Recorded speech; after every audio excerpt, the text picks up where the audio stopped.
Netcasts you love. From people you trust.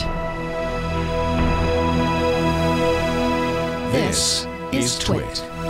Bandwidth for the Tech Guy is provided by Cachefly. CACHEFLY.com. Hi, this is Leo Laporte, and this is my Tech Guy podcast. This show originally aired on the Premier Networks on Saturday, June 20th, 2015. This is episode 1197. Enjoy. The Tech Guy podcast is brought to you by Casper, an online retailer of premium mattresses for a fraction of the price, because everyone deserves a great night's sleep. Get $50 off any mattress purchase by visiting casper.com/techguy and entering the promo code TechGuy. And by Credit Karma. With Credit Karma, you can find out your credit score, get tips and suggestions on managing your credit, and monitor your credit for free. Visit creditkarma.com, and don't forget to download their app. Just text TWIT to 89800 to get started right away.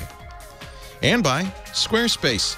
Squarespace is the best way to create a beautiful website or online store. Start your trial before June 30th to get a free year of custom email and business tools on their professional or business plan. Plus, enter the offer code TechGuy and get 10% off. Squarespace. Build it beautiful. Well, how did this happen? Here we are once again. Hey, how are you today? Leo Laporte, the Tech Guy here. Time to talk computers and computers. Even the word computer sounds kind of old-fashioned, doesn't it? Well, I'm a computer. What are you, from the 1980s? Yeah, it's very powerful. Computers, the internet, that's modern. Home theater. Scott Wilkinson coming up, our home theater guru, in about half an hour. What else do we cover? Well, smartphones, smartwatches, smart TVs, smart everything. If it's got a chip in it, I think that's what they mean with. But smart today, what does that mean? It means connected to the internet, and obviously it has to have a processor in it. Otherwise, it's not smart. And that's why I guess why computers sound, it's kind of like an old-fashioned name, doesn't it? Because everything's a computer now. The idea of a standalone computer, a thing that's all it does, just reminds one of something in a special room with lights blinking on the front of it. It's so much more than that. We are in a modern age. In fact, nothing more modern than Thursday, the President of the United States going into a podcaster's garage for an interview. That is modern. As somebody who started podcasting in 2004, I feel like it was a turning point. Mark Maron, who is very funny, very profane, has a wonderful podcast called WTF. You might have seen him on IFC. He's in his he's about to begin his third year at a TV show there. He was a radio guy for a long time, did political talk radio, so has good political sense. But his show is a comedy show. He interviews comics, and it's popular with the kids. And of course, as we get into this silly season of campaigns, not that the president's campaigning, but I presume he's campaigning for his successor in some way. And he has initiatives. He's not done yet. So he's trying to reach out to, is it young people? I don't think it's young people. It's geeks, I guess. The last time I checked, I think 17% of Americans had ever listened to a podcast. I mean, it's a fraction. Most people watch TV. Most people listen to the radio. Few listen to podcasts. In fact, some probably of you don't even know what a podcast is. Don't worry. You don't have to. There's nothing to memorize here.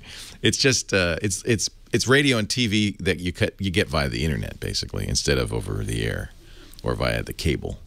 Although even that distinction is kind of weird because your internet probably comes in via the cable in many cases, or the phone line. So I don't know. It's internet content, sometimes audio, sometimes video. Mark Maron's show, WTF, is audio only. I would love to see, though, the president in his shirt sleeves in Mark Maron's garage. But there's an interview with Mark and I know Mark and I love Mark. He's a very talented, funny guy, and I'm thrilled for him. There's a funny interview in the New York Times where he said, we've been trying to get him, but we didn't think there was a chance. And all of a sudden it started to look more and more real.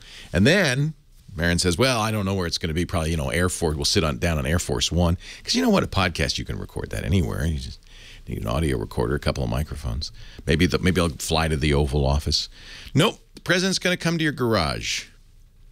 It sounds like it looked like a scene out of E.T.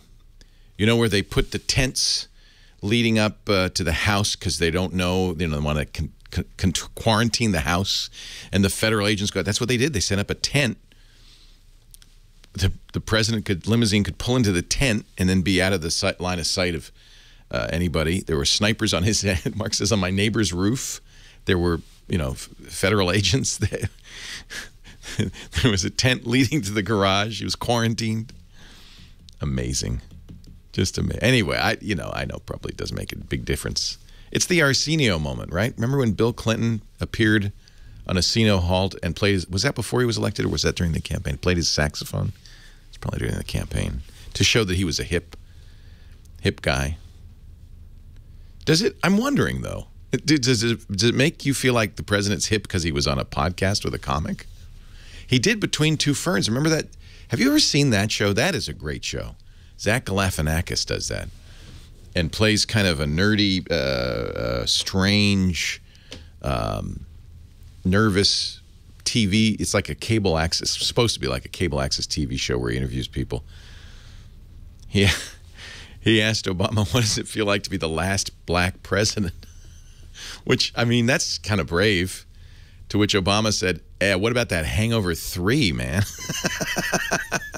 showing, I think, some poise. I'll be very interested to see what happens. Be very interested when I see what happens. Let's see, what else? That's the big news in my neighborhood, because I'm as a podcaster, although I don't even like that word. As a podcaster, I thought that was, I did like the big podcast, right, out of L.A.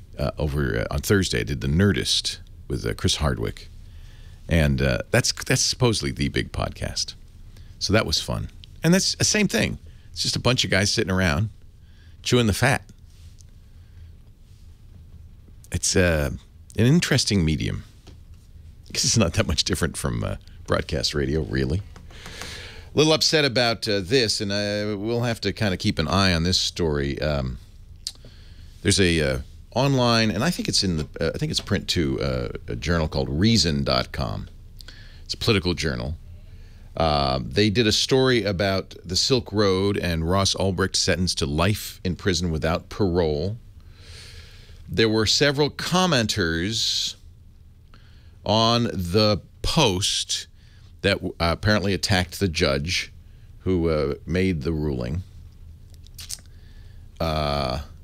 Maybe Reason let it on because the title was the nauseating sentencing letter and blah blah. Anyway, the U.S. government, the United States Attorney's Office for the Southern District of New York, started investigating 6 of the readers who'd published comments. They sent a subpoena to the Silk Road saying, give us that information and you may not tell anybody else about this. A gag order. Now that's, to me, censorship. The First Amendment is really, I think people misunderstand the First Amendment, the right to free speech. It's really about the government censoring. It's not about, you have the right to censor people who are calling your the radio show. I have the right to do that. That's not free speech. The free speech is that the government may not censor. The government may not choose which speech is unacceptable. And that's, of course, to allow dissenting speech. I'm stunned that a court would ban. Now, by the way, we know about this now because the gag order was lifted. A higher court kind of got some sense and lifted it. But whoa, the U.S. 2nd District Court, I think, lifted it. But just shocking. You want to talk about government overreaching. Free speech is fundamental. Government can't do that. And that was a little bit of a shocker. Also a little bit of a shocker. The guy got life in jail without parole. I guess running a underground market for illicit things is worse than murder. Something really bad. Nokia says it might make phones again. I like this. This is clever. Microsoft used to do this all the time. They used to go into a company. They said, "Tell us everything about the company," and then they would, steal everything and do it. So Microsoft bought Nokia for billions of dollars. Nokia bought the cell phone, Nokia Mobility, the cell phone business, for billions of dollars. Bought the Nokia phones. Now Nokia says, "Yeah, in 2016, that deal we had with Microsoft not to make phones, that runs out. And you know what? We're going to go back to making phones." Whoops. Whoops. And the FCC doing some really good things, fining AT&T $100 million, the largest fine ever from the Federal Communications Commission, because they said you can't say it's unlimited data and then throttle it. That's wrong. Nice. And now they're moving to prevent robocalls and spam texts. Wow. Leo Laporte, the tech guy. Your call's next. Hey, Leo Laporte, the tech guy here. 8888 Ask Leo is my phone number if you want to call in and chew the fat, talk a little bit about technology, smartwatch, TVs, whatever's on your mind. 8888 Ask Leo. That's toll free in the U.S. and Canada, but outside those areas you can always use Skype. We get callers from all over the world thanks to this internet thing. It's kind of amazing. Heather Hammond is our phone ranger. What?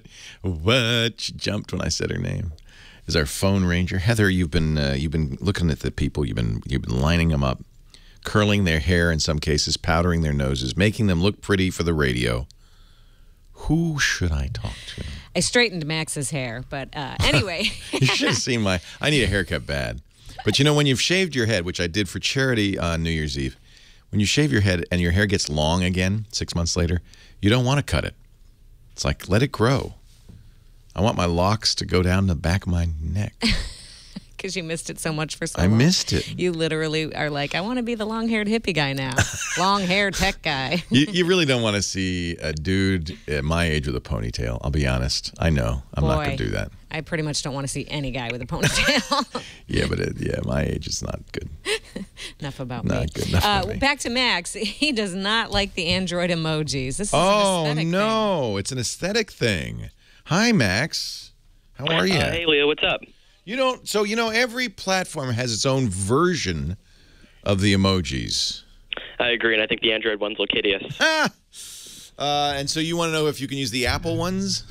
That is correct. I currently have a Nexus 6 with SwiftKey on it, and I couldn't find any way to make the emojis appear to be iOS, and I think they look absolutely disgusting. Yeah, I do. I think, it's funny. If you search for emojis, so the history of emojis is interesting. This is actually Japanese. That's why there's so much sushi in it. Yeah. It was Japanese schoolgirls who loved the emoji originally. And then it became very popular because texting became very popular. And so there are ways to get in each company there's a standard. The smiley face emoji is the same. They call it Unicode number. It's the same number on every keyboard, but each operating system can draw it differently. Yeah, I wonder if there's a way to change that, especially with all trying to keep SwiftKey, because I love that keyboard app. I love SwiftKey too. Clinker, Clinker does some fun stuff. Has an app that they're trying out that will give you a keyboard with a sliding keyboard with iOS emojis. Now, the problem is you won't see them when somebody sends them to you. It's only so that you can send them. Do you want to see them as well as send them? That'd be preferable. You'd love to replace all the emojis. That's an interesting question. I'm looking at WikiHow. 4 ways. No, this is old. That's the problem. There's a lot of old stuff because for a long time you couldn't get emojis at all, and then Apple added them, and now everybody's got emojis. And then also now Apple has customizable keyboards, it makes it even harder. Yeah. You know what? Let's find out. Because I also want the secret live long and prosper emoji. There's when Leonard Nimoy passed away. They added a special live long and prosper emoji, and I want that too. Twitter has its own versions of the emojis. So let's figure this out. I don't know off the top of my head, but I'm sure somebody will give us a way to make it almost feels like you could hack where they're stored. They've got to be stored somewhere, right? and just replace those images with the ones you like. Yeah, because I remember vaguely seeing some apps that would change it, but then I don't think I'll be able to keep my SwiftKey keyboard. Right. And you think SwiftKey would do it? I love SwiftKey, by the way. Yeah, they have so many awesome themes. Yeah, I'm going to have to look. I don't know off the top of my head, but you know what? That is a great question. How do we change how the emojis look? You know, the operating system, whether it's Android, iOS, provides emojis. Twitter has its own set. And they all look a little different. I agree with you. I think the iOS emojis are a little friendlier.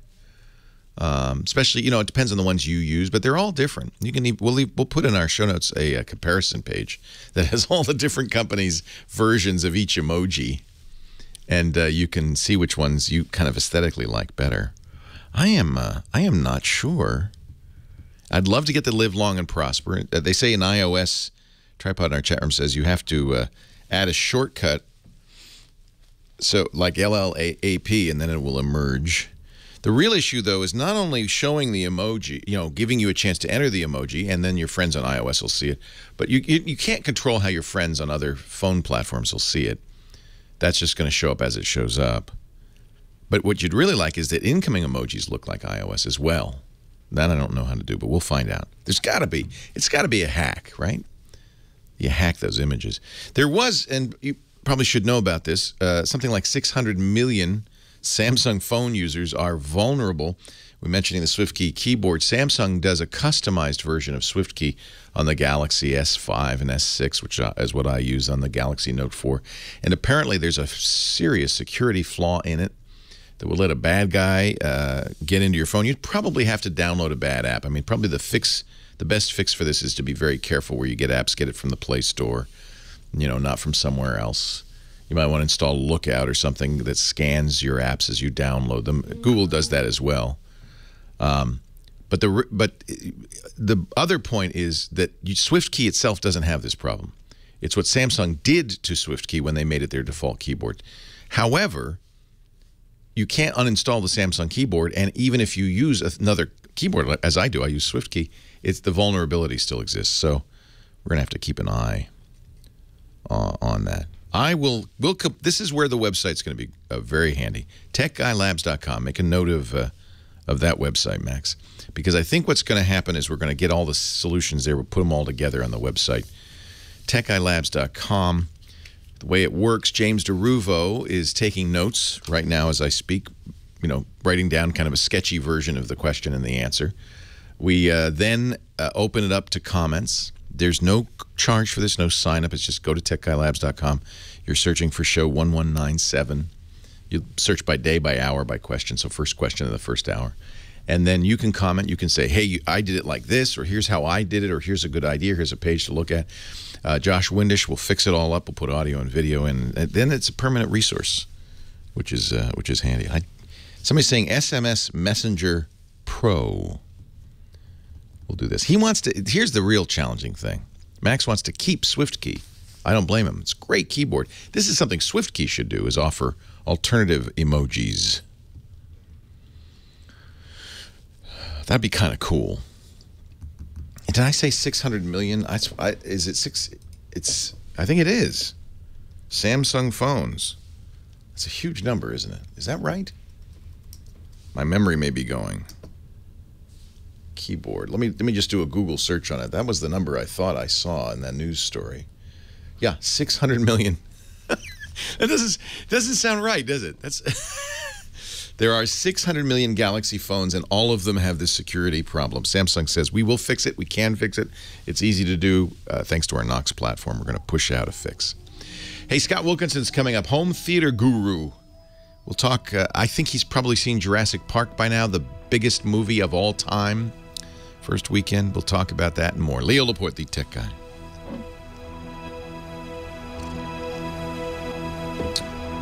$600 million. You know, when you said 600 million, I thought, that can't be right. Yeah, it is. Time for me to tell you about my lovely mattress, my Casper. You know, Casper is really, like many of these other companies we talk about all the time, taking advantage of technology and the internet to bring a better mattress to people. But sometimes they get a little nervous. People get a little nervous about Casper because they say, but wait, I want to go to a mattress store and try the mattress before I buy it. Well, I just got to tell you, as I know from bitter experience, lying on a mattress for 5 minutes in the showroom isn't going to tell you anything. You need to sleep on it, and you need to sleep on it for a while. That's why Casper gives you a 100-night trial. That's right. Sleep on it, lounge on it, dream on it. If you don't love it, they will pick it up for free and give you a full refund. No springs attached. That's what they say, because there's no springs in this mattress. It's an amazing mattress. It gives you just the right sink and firmness. It's got memory foam and latex combined. And the thing is, if you don't love it, you got 100 days to send it back. 100 nights, too. This is brilliant. And because there's no showroom, because they sell direct to you, Casper gives you an incredible deal. For a premium mattress made in the United States, $500 for a twin, $950 for a king, and I'm going to get you a deal because I'm going to save $50 when you use our offer code TechGuy. I love my Casper. My son, I got one for my son in college. It's great because they come in a box. It's easy to get upstairs. Henry lives on the 3rd floor. He needed a mattress. He said, I don't know how I'm going to get one up here. I said, don't worry. It's coming in the mail. And if you don't like it, Henry, you could send it back anytime in the first 100 days at no cost to you. Casper.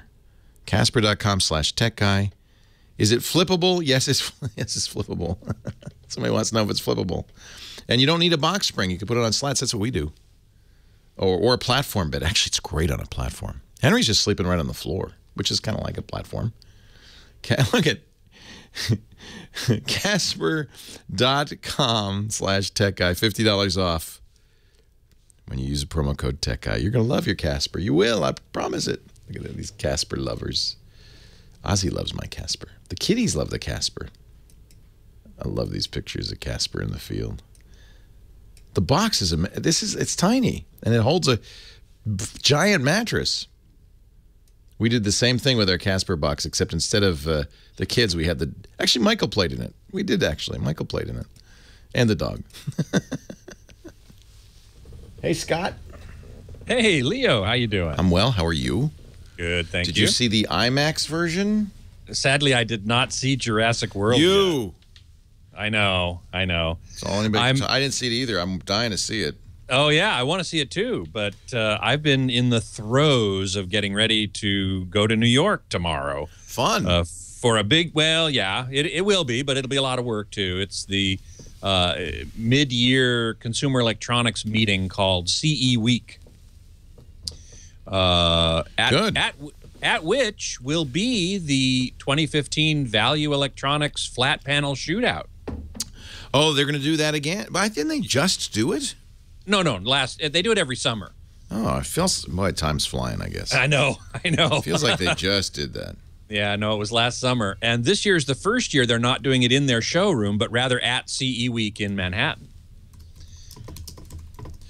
And actually, enthusiasts can sign up and participate on next Thursday. Oh, fun. So let's talk about that. Yeah, by the way, my friend Gary sent me the live long and prosper emoji. The little. Oh, is that the hand symbol thing? He's using an iPhone, so. Dr. Mom, unfortunately, a New York meetup is not planned for AVS, but you can always come by the Altman building in Chelsea and say hi and participate in the shootout.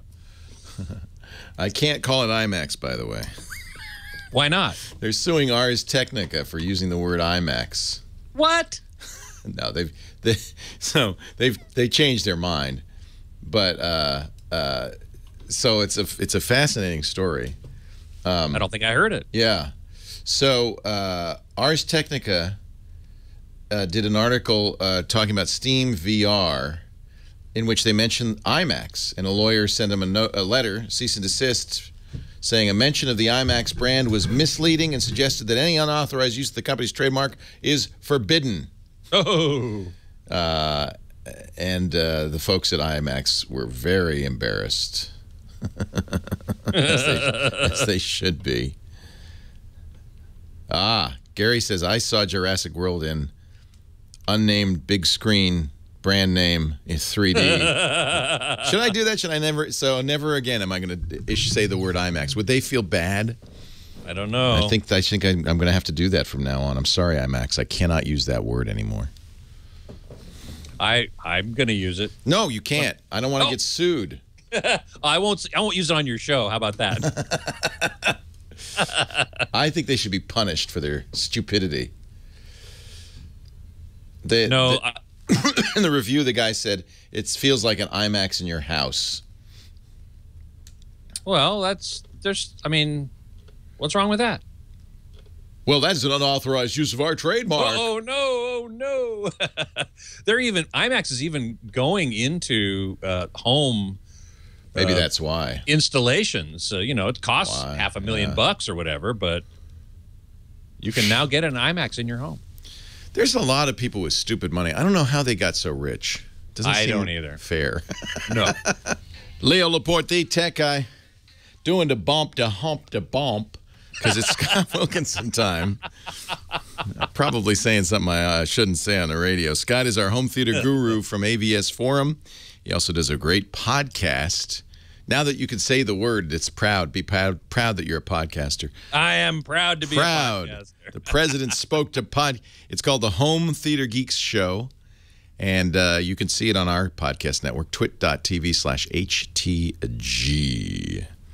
IMAX sent it. We were just talking about how I better not say the word IMAX anymore. They sent a cease and desist letter to a tech blog called Ars Technica because they had the temerity of talking about virtual reality and the new Steam VR, which everybody's raving about. This is a joint production of HTC, the HTC Vive, and the gaming company Steam.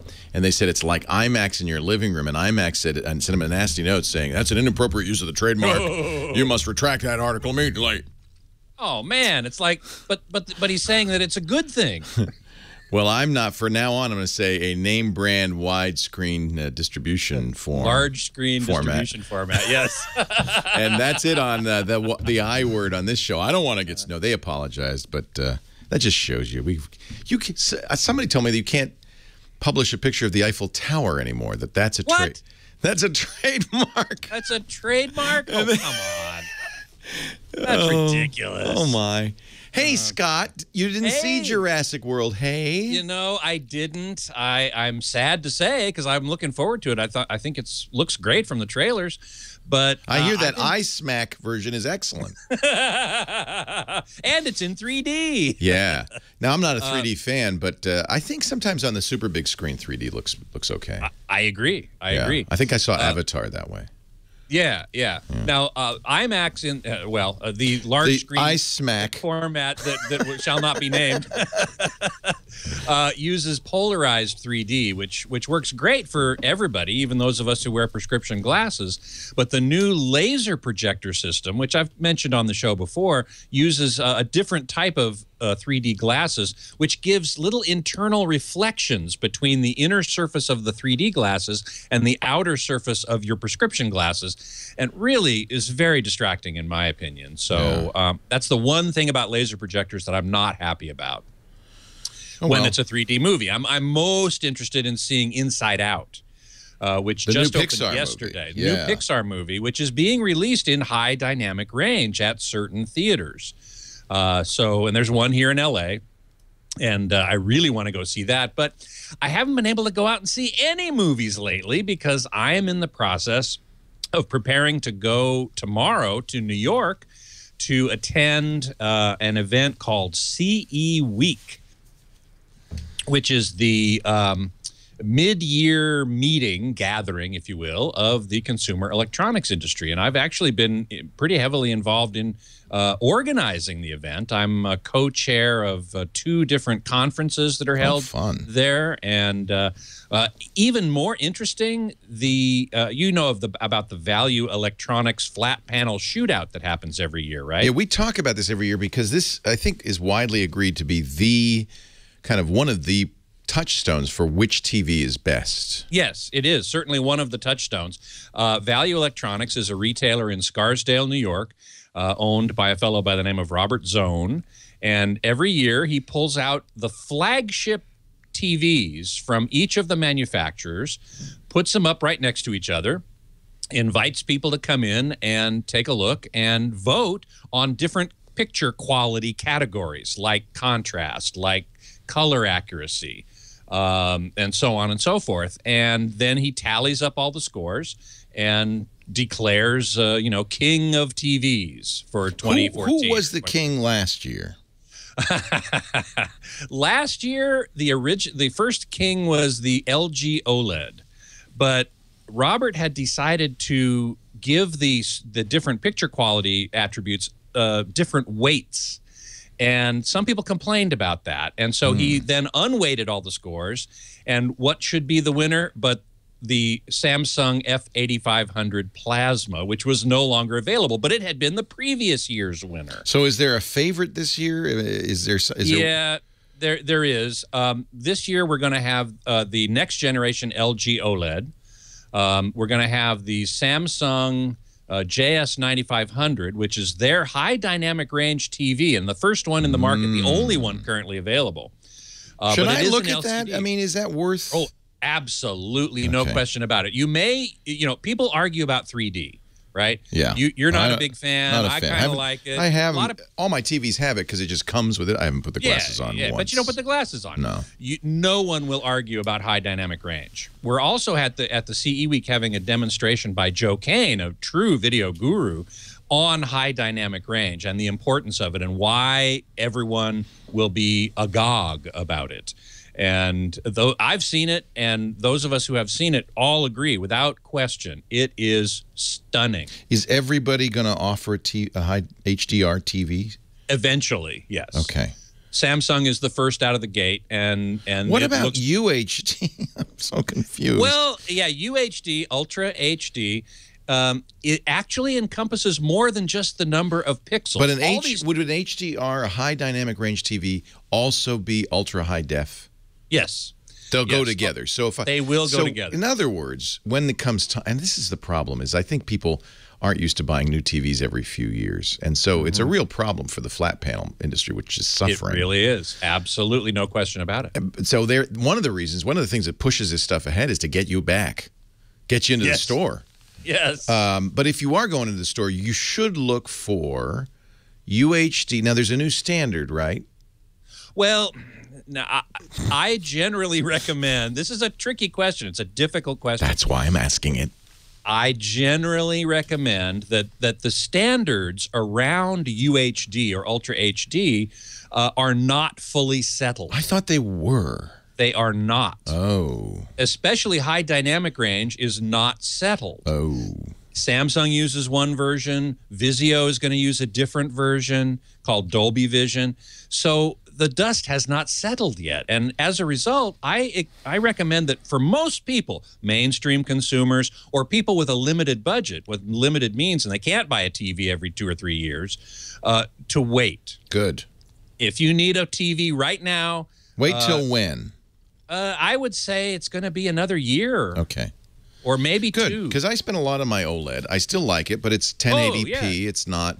and it doesn't have this high dynamic range. It's a good picture. Right. Beautiful picture. Starting to think beautiful. It's not really as good as it could be. But I spent a ridiculous, a stupid amount of money on it. Well, because you're a super early adopter, and that's the price early adopters pay. But maybe in a year I'll be looking at. But see, you know why I'm kind of looking at 4K now? I'm starting to get stuff like the NVIDIA Shield Android TV does 4K. Yep. I'm starting to get stuff that supports streaming 4K. Netflix is doing some shows that way. That's right. Now, dig this. The service called MGO, streaming service. Actually, it's a streaming and download service. Yeah. They have 4 Fox movies currently available, 4 Samsung TVs that are in HDR, high dynamic range. So that's the thing. You want to wait till... But it's a chicken and egg thing because... It is, yes. Nobody's going to make the content till enough people have it.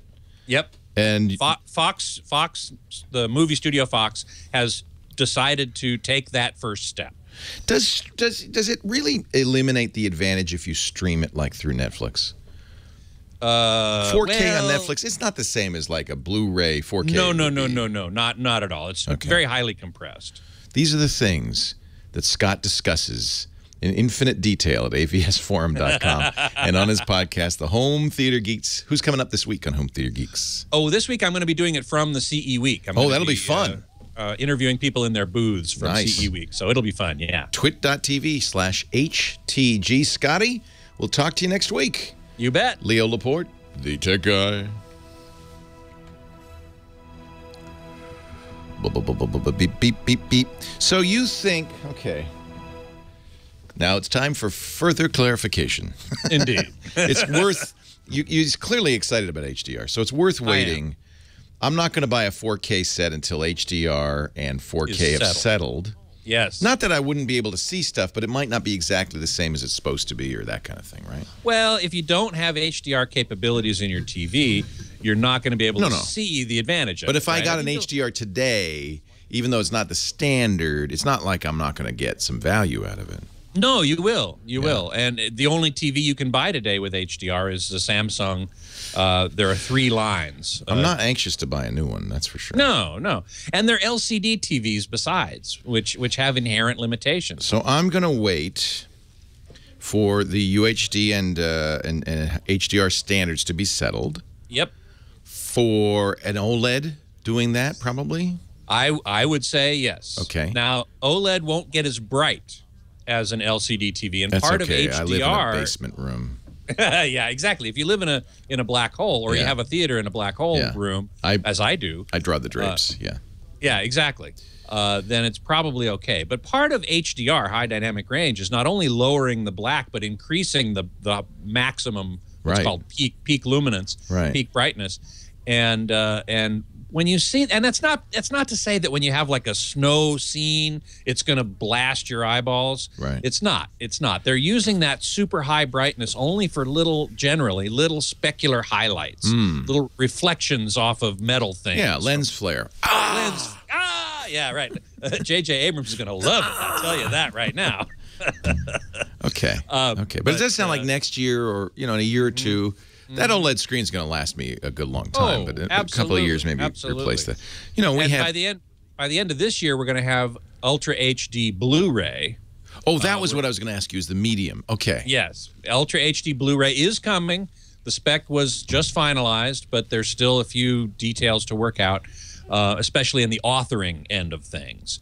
But once that gets worked out, they expect to have players and discs available, I'd say, by the holiday season of this year.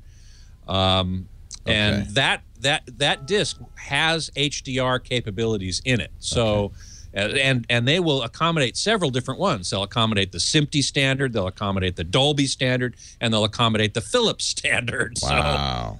So, this is a part of the problem that I'm saying, wait, unless you're a serious early adopter and you've got the money and you're going to replace the set every couple of years, then go for it. Get it. I mean, I salute early adopters because they are the ones that fund the research and development that get the price down for the rest of us. Right. I just want Game of Thrones to look good. That's all I care about.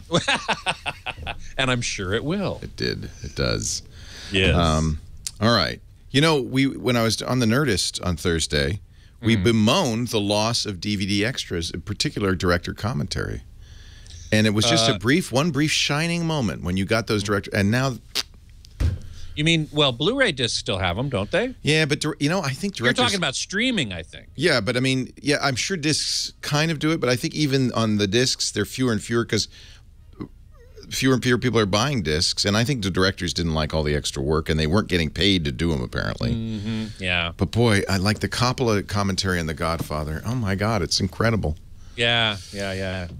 Well, the fact that discs are kind of falling off in terms of sales. So this is what they were saying. What Hardwick was saying was, these guys should offer DVD extras on streaming. Yeah, iTunes does, but it's not very good. It's mostly like extra scenes. Not commentary. I guess they know people don't really want commentary, but I do. Film buffs do. Film buffs do, and there are plenty of us out there. I do too. I watch the. I miss the commentary. Yeah. Maybe we should do a podcast, a film buff. All right, I got to come. You're going to stick around for the top of the hour? You bet. Thank you, sir. Leo Laporte, the tech guy, 8888. Ask Leo. Scott and I continued to, of course, jawbone during the commercial break. And one of the things, I was on the Nerdist podcast on Thursday. That show, by the way, will appear in a couple of weeks. Chris Hardwick and I were talking about DVD extras, and Matt Myra, his sidekick, and how much we missed that on streaming. And I guess iTunes has iTunes extras, but they're not. What we really want is the commentary, and especially the director's commentary. Here's why I shot this scene. And I love that stuff. And anybody who's a film buff, especially, wouldn't you love to be able to watch Citizen Kane and hear Orson Welles explain the shot by shot what he's doing? If you're a film buff, you'd love that. And it was just briefly during the era of the DVD that those were very popular. And somebody told me that directors don't get paid extra for that, so they sometimes don't want to do it. But maybe I'm fantasizing here. But maybe if UHD and HDR comes along, and really streaming is not going to do that justice because you'd need so much bandwidth for all the extra data. Maybe the physical disc will come back. It's kind of been dying out. This new Blu-ray format that does UHD, Ultra HD, and HDR. And there's, of course, these discs are going to be massive. There'll be lots of extra room. Maybe there's some hope. The show is on in Hollywood and on the great KFI down there. And if there's anybody in the film biz listening, I think we want that. I think there are people who would really want that. 8888 Ask Leo's the phone number. Doug in Diamond Bar, California. Hi, Doug. Hey, Leo. How are you today? I'm well. Welcome to the show. Well, thank you very much. Here's my question, and I hope, Heather helped me a lot. She's good. Short and, she does the triage. Nurse Heather. Are you kidding me? I loved her on Dean Adele. I know. I love her too. I feel like I scored. We Dean retired, and I said, good. We're stealing Nurse Heather. Well, yeah. Well, that's good. Hey, I got a question for you, and maybe your minion in the chat room. Okay, I want to watch Roku, DVD, and DirecTV at home. Okay. And a remote location at the same time using my Slingbox Pro HD. Okay. Now, my question is, will an HDMI splitter allow me to do both at the same time? No, because you can't control it from the Slingbox. So the Slingbox, but remember the Slingbox has multiple HDMI inputs. Right. So you put all of those into the Slingbox. The whole idea of Slingbox is to allow you to watch your home theater system over the internet. And incorporated into that is the ability to switch between Roku and DVD and your DirecTV DVR. So look at the back of the Sling. It has enough HDMIs for those three for sure. I can't remember what the total is. I think it's 5. So that's the point. You have to be able to switch it remotely. Now, are you asking if somebody's at home what they'll see? They'll see what you're seeing. Only one of you can be in control. Yeah, that's the short answer to my question. Yeah. That's what I thought. Yeah. I thought that maybe an HDMI splitter or switch would allow both locations to watch different programs. Different programming. Yeah, you could. Yes, absolutely. You could do that. So what you would do is it would be manually taxing for the person at home, but if they care a lot, they're going to do that. So let's say you've got the Roku. You've got HDMI coming out of the back of the Roku. You put it on a splitter. You've got to be careful too, because remember you're attenuating the signal by splitting it. You put it on the splitter. One goes to the Sling and one goes to the TV. The person at home, it could then make that switch and say, okay, oh gosh, Doug's watching the ball game on the road, but I want to watch, Oprah. I guess she's not on anymore. Exactly. I want to watch the Beverly Hillbillies, so I could then, I think you could use a physical splitter to do that, yes. It's not going to be fun. Great. You're going to... Oh, and there is another problem. If you're watching the Roku only has one output. So she can only watch the Roku when you're watching the DVR. You understand that too, right? Yeah, that's not a problem. You can't both watch the Roku because then you would need 2 Rokus to do that. I have that. Yeah.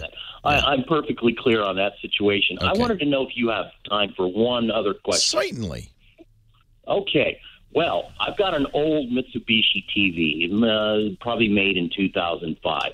Specifically, the model number is 52327. Okay. Now, if I understand correctly, this acts like a monitor only. And what I am trying to do is get my Google Chromecast and my Dell computer to be displayed on that. I bet that old one, does it even have HDMI ports? No HDMI ports. It's the old RCA component. Yeah, that's that old. Mm-hmm. So your issue here, I'm sorry to say, is you're going to have to get a converter. Okay. That will convert HDMI to component. Yeah. I'm sorry to interrupt. But you know where you get in trouble? I'll tell you where you get in trouble. It's copy protection. So there's something called HDCP. The idea, I think high definition content protection, I think what it stands for. The idea is every component from the playback device to the cable to the display device, the TV, has to support HDCP so that you little thief, can't steal come it. on now. Well, that's what I'm being facetious, but that's how Hollywood treats us. Oh no, if we let you do that, then you'd steal it. So they don't want you perpetrators, right? Yeah. So what happens is the playback device, which is HDCP compliant, will see that maybe the cable's compliant, but then it goes into a converter that's not compliant for sure, and the TV's not compliant. So it will either not play it or downgrade it to 480p. Okay. Actually, I don't even think it's 480p. I think it's 480i. It just looks awful. Yeah, I think you're right. It does look awful. Yeah.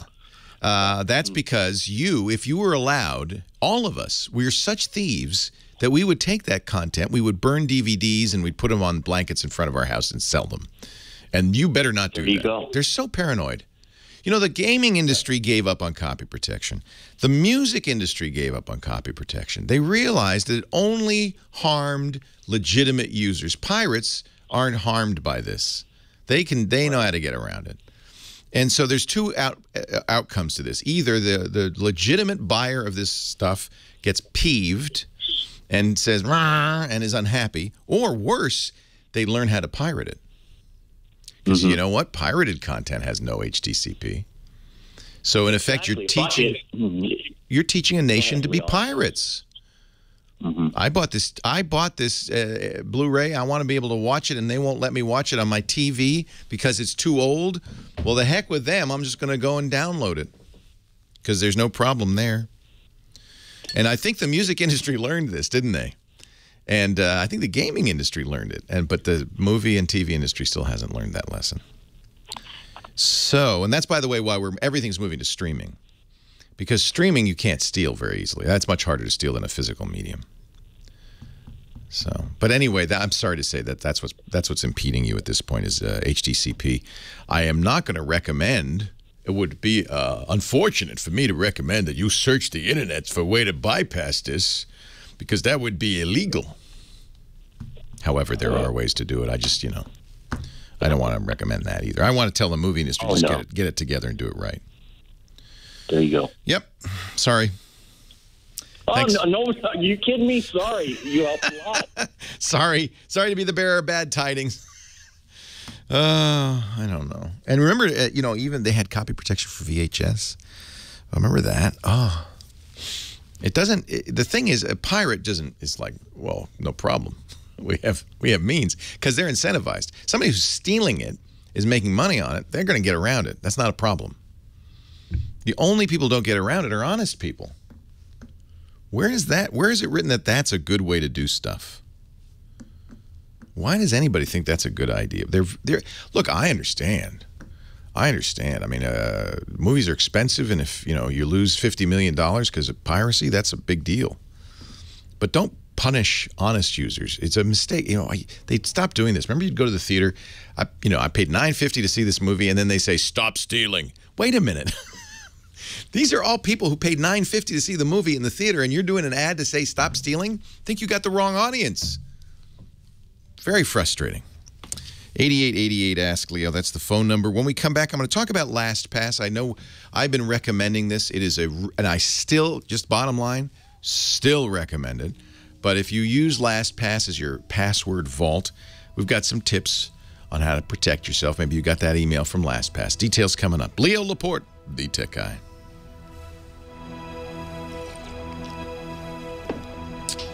Oh, Sling boxes only have one HDMI. All right, so that you'd need an AV receiver then to do that.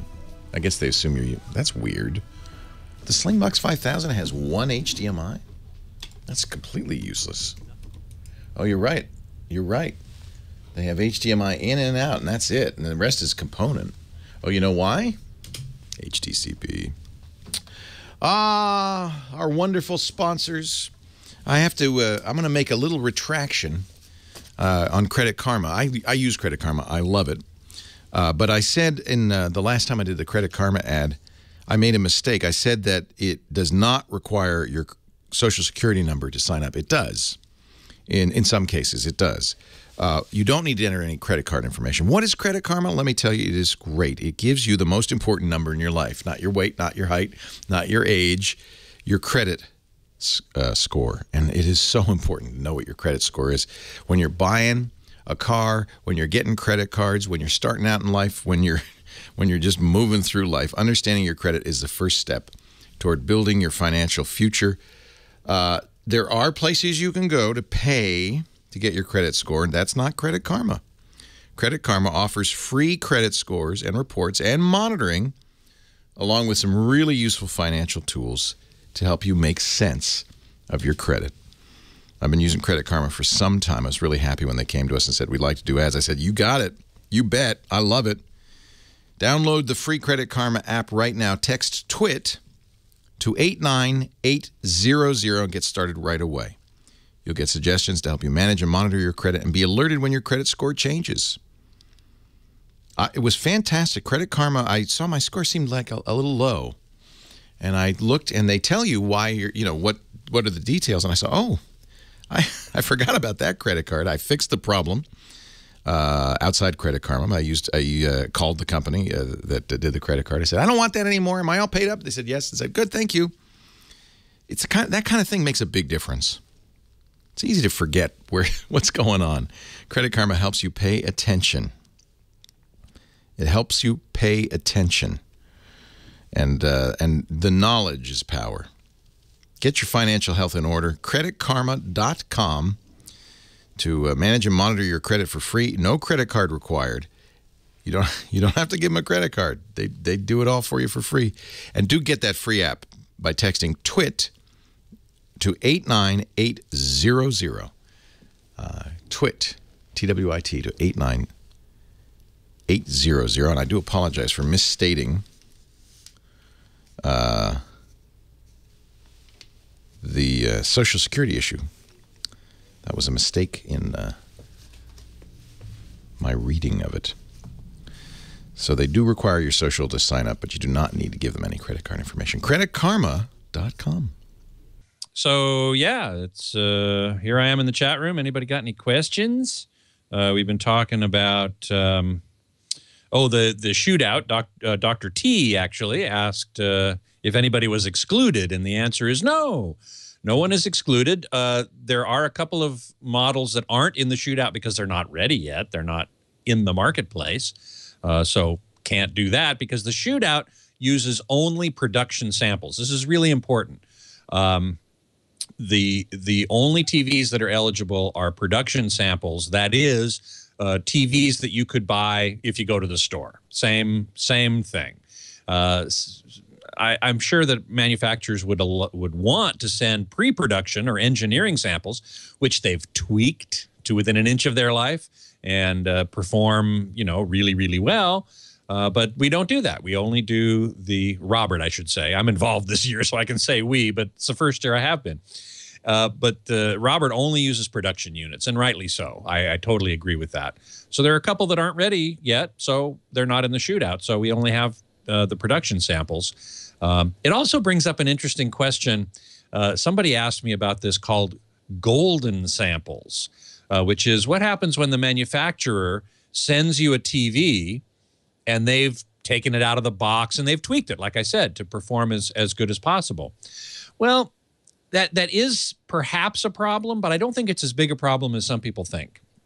Because for the shootout and for TV reviews, I would always calibrate the set completely, fully, to be as close as possible to what we now have as a standard.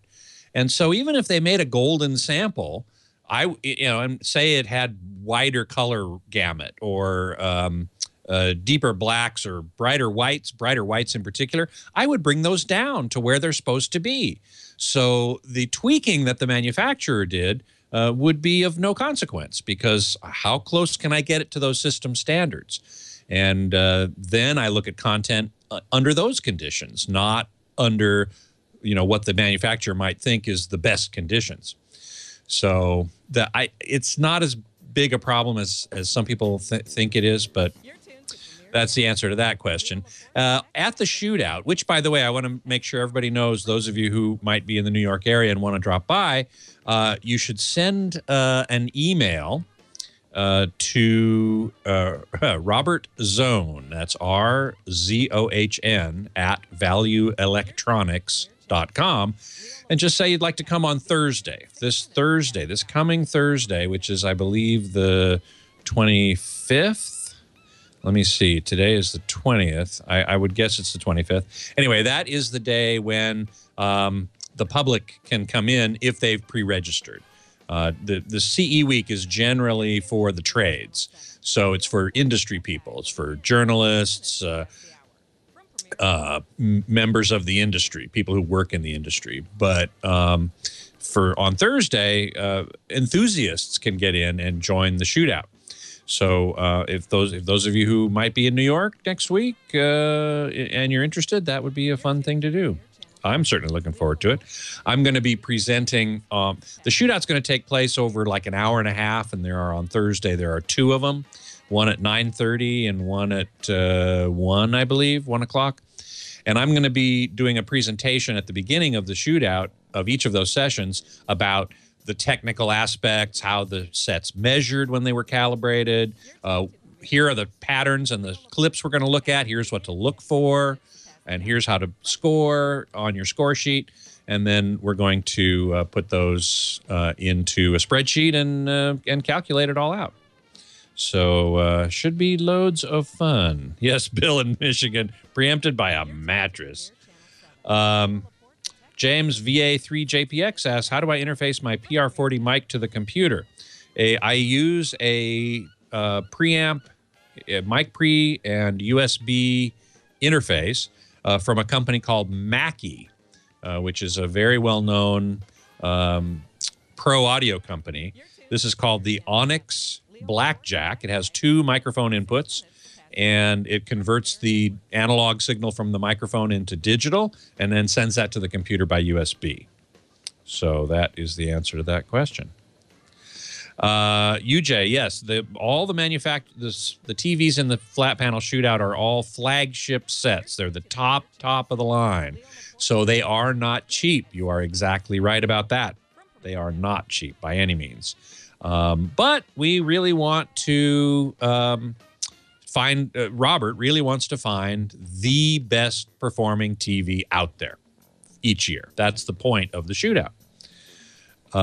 So that's why he does the flagships. I'm thinking about how we might do a similar thing with kind of more mid-level TVs. That's in development, so stand by for that. Waikiki Guru will be in New York City to see Sir Ian McKellen in the Pride Parade. Is that next week? I didn't even know. That might cause some problems for me in terms of traffic, but probably not, because I'm staying in a hotel that's walking distance to the venue. So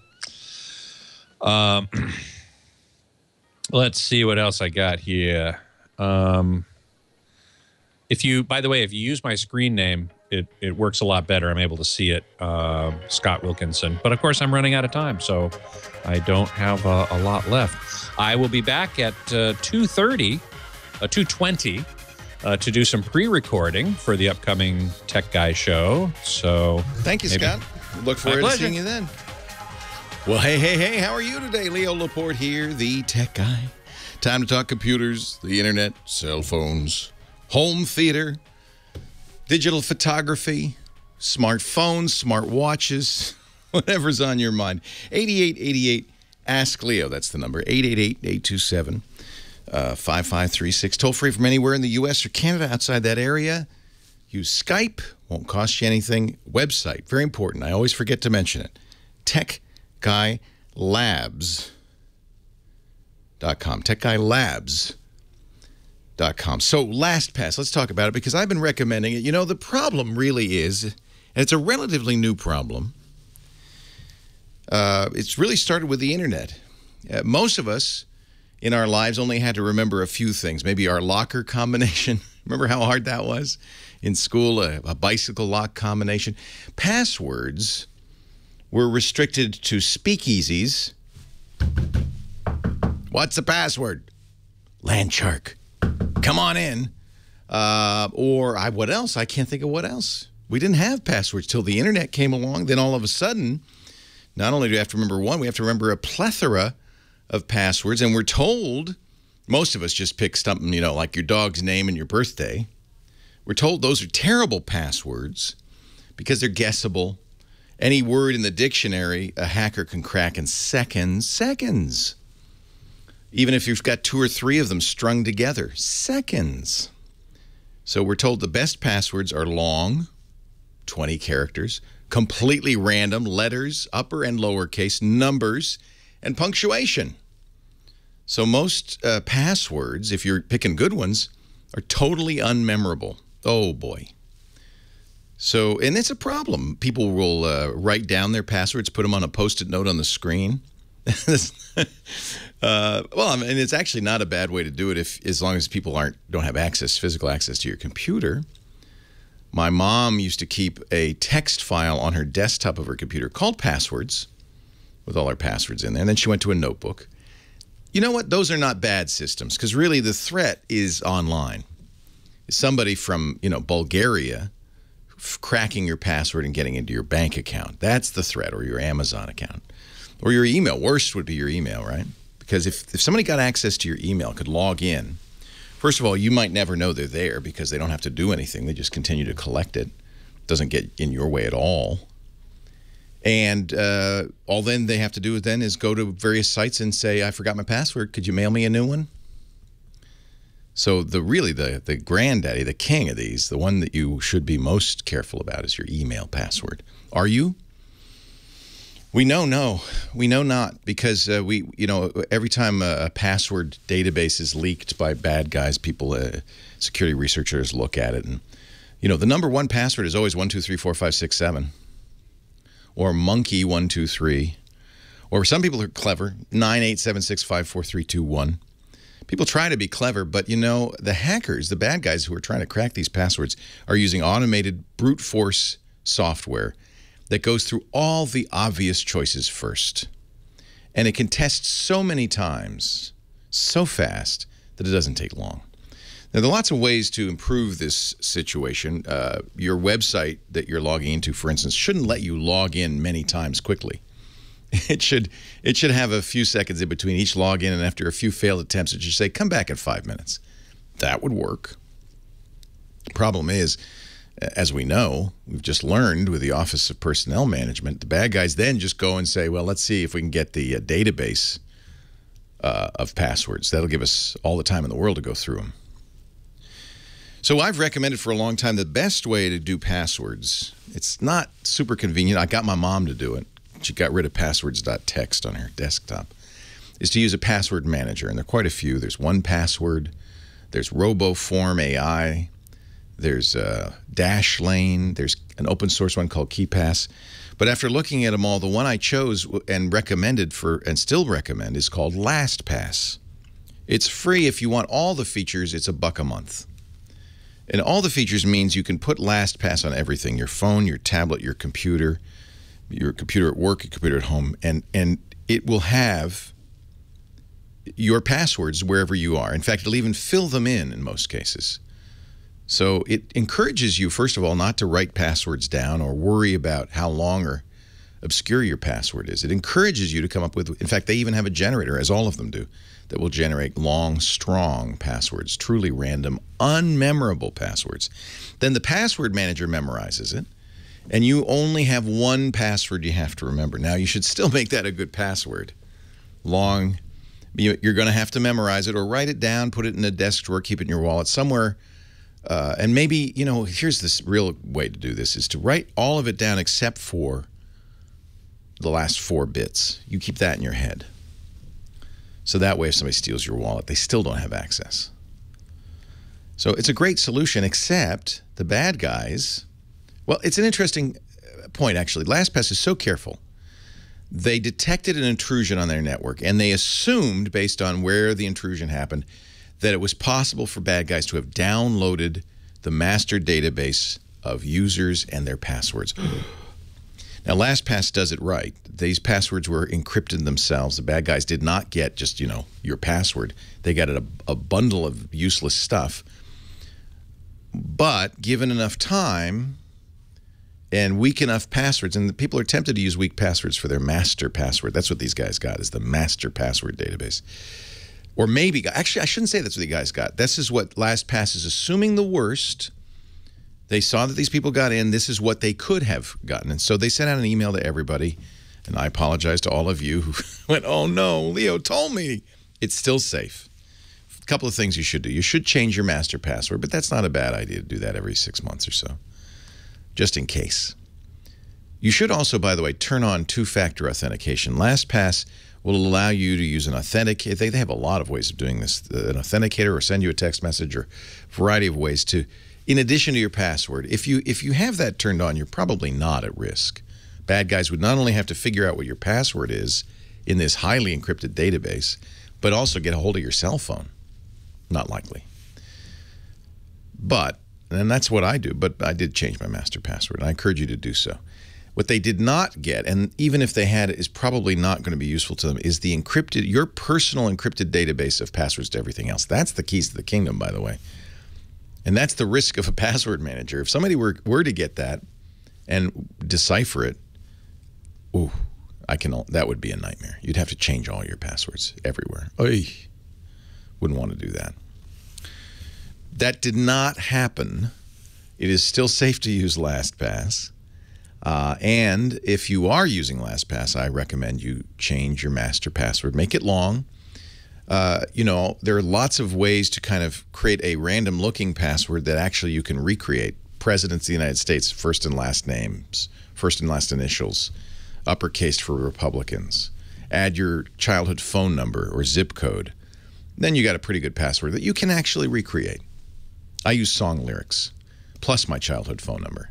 That gives me a 20 or 30 word password that looks completely random, would be very difficult to brute force. But in fact, I can, in my head, sing the song, use the first letter from every word, then add my childhood phone number, and that's pretty good. Now, when I write it down in my, put it in my wallet, I don't put the childhood phone number. I keep that in my head, because that's the one thing we all remember, right? That, you could use your school locker. You might remember that. Just don't use your kids' birth dates, your childhood dog's name, those things. Those are risky. So, safe to use LastPass, safe to continue to use it, but do change your password. And, you know, I have to say kudos to LastPass for revealing this immediately, explaining exactly what happened, and giving everybody the strong recommendation, the correct recommendation to change the password. Now, back to the phones we go. 8888 Ask Leo, that's my phone number. I'd love to hear from you if you want to talk about this, or if you've got an alternate scheme for protecting your passwords. Someday soon, we won't need passwords. In the meantime, that's what we got to do. Leo Laporte, the tech guy. Leo Laporte, the tech guy. 8888 Ask Leo, that's the phone number. Back to the phones we go. Ron's in Pasadena, our next caller. Hi, Ron. Hey, what's up, Leo? What's up with you? Oh, I'm having a problem here. Right now, I have a Note 4 from Samsung, but it keeps freezing, locked up. It'll shut down when it wants to. And, that's not good. That is terrible. Have you tried a factory reset just to make sure it's not software?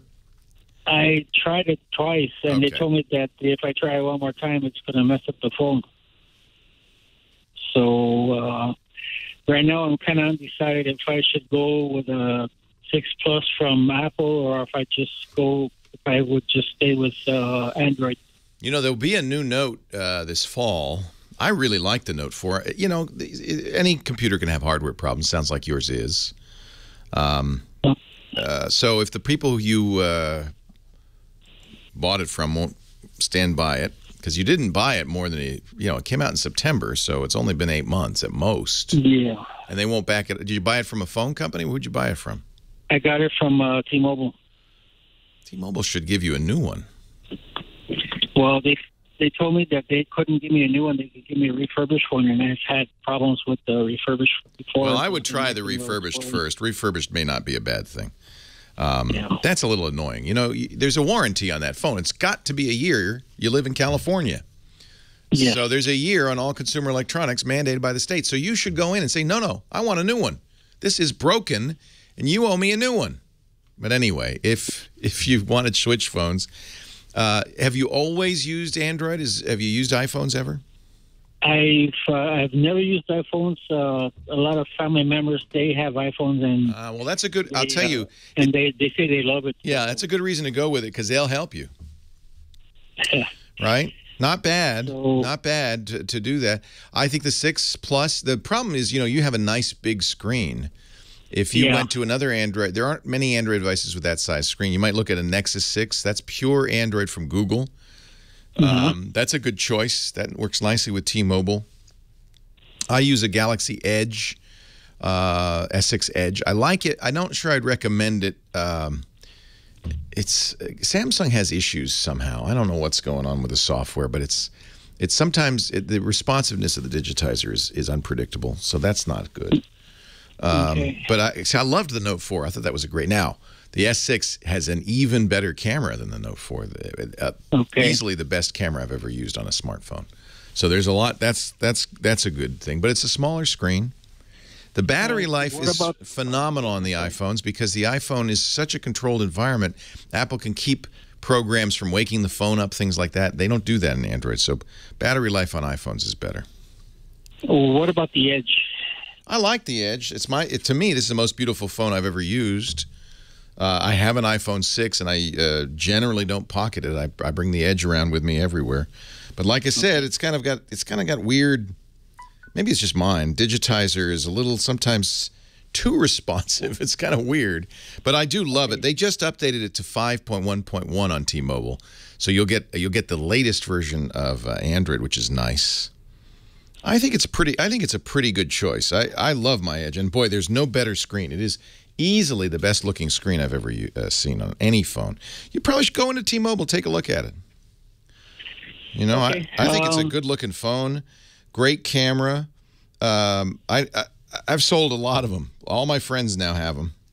But it's a little smaller than you used to. On the other hand, because you've been using a Note 4, you'll be very comfortable with it. You'll be able to reinstall all the apps directly. That's the other thing. If you go to an iPhone, you're going to have to start over with your apps. Yeah, that's what I was going to say. Yeah, kind of the apps are, they're kind of it's a lot different from Android. I'm super happy with the S6. You might look at the Edge versus the flat screen S6. I have the Edge because it's so pretty, but I think the flat screen is probably more practical. I'm not very practical. I picked it for prettiness. So just stay with the Edge. I mean, just stay with... I'd stay with your Samsung. You like your Note 4, right, except for those issues. I still think you should rattle a tree or two at T-Mobile and say, wait a minute, this is under warranty. I need a new one. It's broken. Broken. They're trying to... Well, when I went in there last time, they were trying to convince me to get the 6 Plus. Yeah, but it's none of their business. It's none of their business. You bought a Note 4. They need to keep it working.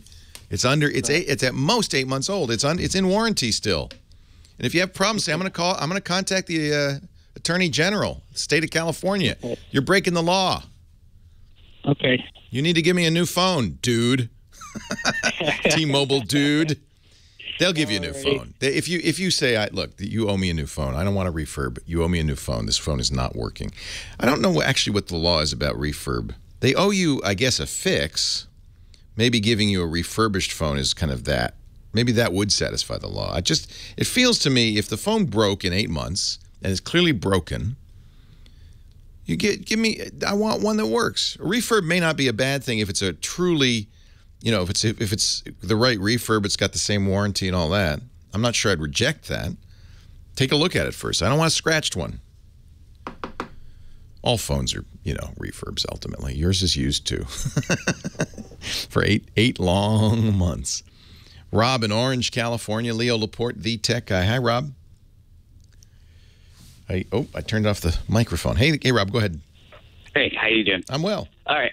Well, I've got a bit of a situation. I'm actually a DJ, or I manage a DJ known as DJ Galactic Ray. I love the name. Yeah. So it's actually, I have a MacBook Pro that's about 4 years old, and I just bought a brand new MacBook Pro. And what I want to do is, most of my music are from iTunes. I would love to get my music to where it's on both laptops, so I could mix the music. I can be one or the other. I have a backup. What's the best way to do that? There are two ways to do that. One, of course, is to use the same account on both, same iTunes account on both. And you can use up to 5 devices with one iTunes account. The other way to do it is family sharing, which is something new that Apple added. You can have each MacBook could have a different iTunes account, and you might want to do that if you don't trust DJ what's his name? Galactic Ray. If DJ Galactic Ray, you don't want him to use your iTunes account or vice versa, then have whoever owns the songs use family sharing. And what he'll do is he'll enter in your iTunes account, and then you'll have access to all the music on both devices. So on the new MacBook Pro, I set it all up, and I just go ahead. iTunes will allow me to upload all those songs into the MacBook.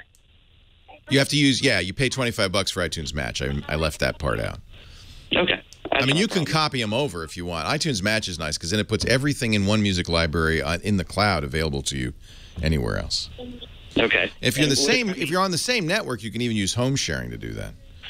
Okay, 'cause, I mean, I have a Mac Pro, and I'd love to get that music on there too because I'm doing soundtracks, mixing, and fastest way would be just to copy it off to a disc.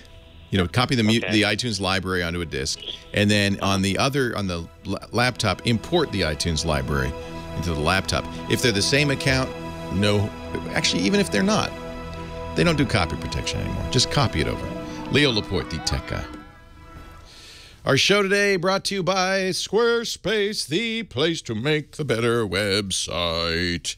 Build it beautiful with Squarespace.com. Oh, I love Squarespace. It is, and I have to kind of explain what it is, because I think people aren't really used to what you get with Squarespace. They don't expect this. Squarespace is hosting, web hosting. Best web hosting you ever saw in your whole life. I mean, it's just phenomenal. They never go down. They're super responsive. We always make a joke. We talk about, can you bring a Squarespace site down? We've yet to do it. Dick's site is on Squarespace. I know because when I'm on the radio, I send people to sites and I see them crash all the time. Even big name sites. Not going to happen with Squarespace. But talking about the hosting isn't really talking about the thing you're going to see, you're going to love, which is that great software on top of it that makes it easy to build a personal website, a blog, an online store. If you're a band, you're going to love it. If you're e-commerce, you're going to love it. A restaurant. Look, if you're a restaurant and you haven't tried Squarespace, stop using those proprietary, wedding photographers. They're companies that specialize in these special things. No, Squarespace is so much better and so much more affordable. If you're a photographer, you want a place that shows off your images beautifully, you've got to try it. Go to squarespace.com. There is a Get Started button that will give you 2 weeks free without any credit card, so you can try it. You can even import some of your data into it so you can see what it feels like and looks like. And by the way, is it affordable? Yes, it is. Starts at $8 a month for the basic plan. If you decide you want to go with the Pro or the Business plan, now's the time to do it. Start your trial before June 30th, and you'll get a free year of custom email and business tools with your business or your professional plan. I am such a fan of Squarespace. By the way, when you register for a year, you get your domain name for free. The quality of the templates, the ease of use, the quality of the hosting, and it makes the best site ever. And oh, by the way, the best support right from the Squarespace offices. E-commerce on every website at Squarespace. All the designs are what we call responsive. They work great at any size screen. Start your free trial. No credit card required at squarespace.com. Do it before June 30th. You get a free year of custom email and business tools when you sign up for Squarespace's professional or business plan. And don't forget to use the promo code TechGuy. I didn't even mention this. And you get 10% off. And you show your support for the shows. TechGuy is the offer code at squarespace.com. Squarespace, build it beautiful. We thank them so much for supporting the Tech Guy podcasts, making these all possible. It's Johnny Jet. Hey, Johnny Jet. Long time no see. What's up? How you doing? I'm good. What you doing? Did you have a good flight back? Yeah, it was so fun seeing you play beach volleyball. That was so cool. So cool. Well, it was nice to see you on the bike. It was so the ride? fun. Oh, I love doing that. We did it both days, you know. Turned out to be a beautiful day. I got too much sun, but I love it. I love those houses right on the beach there, man. I used to live in one for 10 years. What, on the beach? Yeah, on the Strand. You lived on the Strand? 10 years. Why'd you move? Because all the Hollywood people came in and sports stars, and the house I was in was $750,000 when I first moved in, and now those houses $4 or are between, $5 million, right? No, 12 to 17. So it's like all movie stars who live there? No, but a lot of tech people. I love the Strand. All the Kings players, almost all the Kings players live there. Well, sure, if you had the money. Clippers, Lakers, some of the Lakers. Gorgeous. So you made some money on it. Was it your house or a family house or? I was renting it. Oh, you were renting it and they pushed you out. Otherwise right now I'd be home. I'd be somewhere on the beach in Southeast Asia counting my money. Mm-hmm. They're beautiful houses. Yeah. Oh my God. Some of them are totally gorgeous. There's one up. It was close to Venice, so I don't know if it was in Venice or whatever. There's the next thing down, but it was so beautiful. Either you were Santa Monica. Did you go to Santa Monica or Marina Del Rey? So we were staying in we went south. So we were staying in Santa Monica, and then we went south through Venice. Then it's Marina Del Rey is the next one. Oh, that's probably Marina Del Rey. That's like the fancy schmancy. Not that fancy, actually. No. There's stars that live in Venice. I mean, they live all over. Santa Monica, Venice is Pacific kind of fun. Palisades, Malibu. If I were going to live in that area, I'd want to live on the beach. It's the best. We had fun. We had a lot of fun. I'm glad. Yeah, it was really a nice visit. It was a nice little vacation. And was LAX a mess, by the way? Because Okay. Nope. And love that silver car. I'll give them a little review on the show. Oh, good. That was awesome. So yeah, all in all, it was really a nice trip. Just it felt like a little vacation. I'd love to hear it. Yeah, it was nice to see you guys too. It was really fun. Thank you for coming down. Family. Well, thank you. Have a little black bean tempeh. That was good. It's good stuff. Yes, it was. What do you want to talk about? So I got an app, and I got an app that just came out, and I have a website for you. Good. You want me to tell you now, or you want me to No, surprise me. I like to be surprised.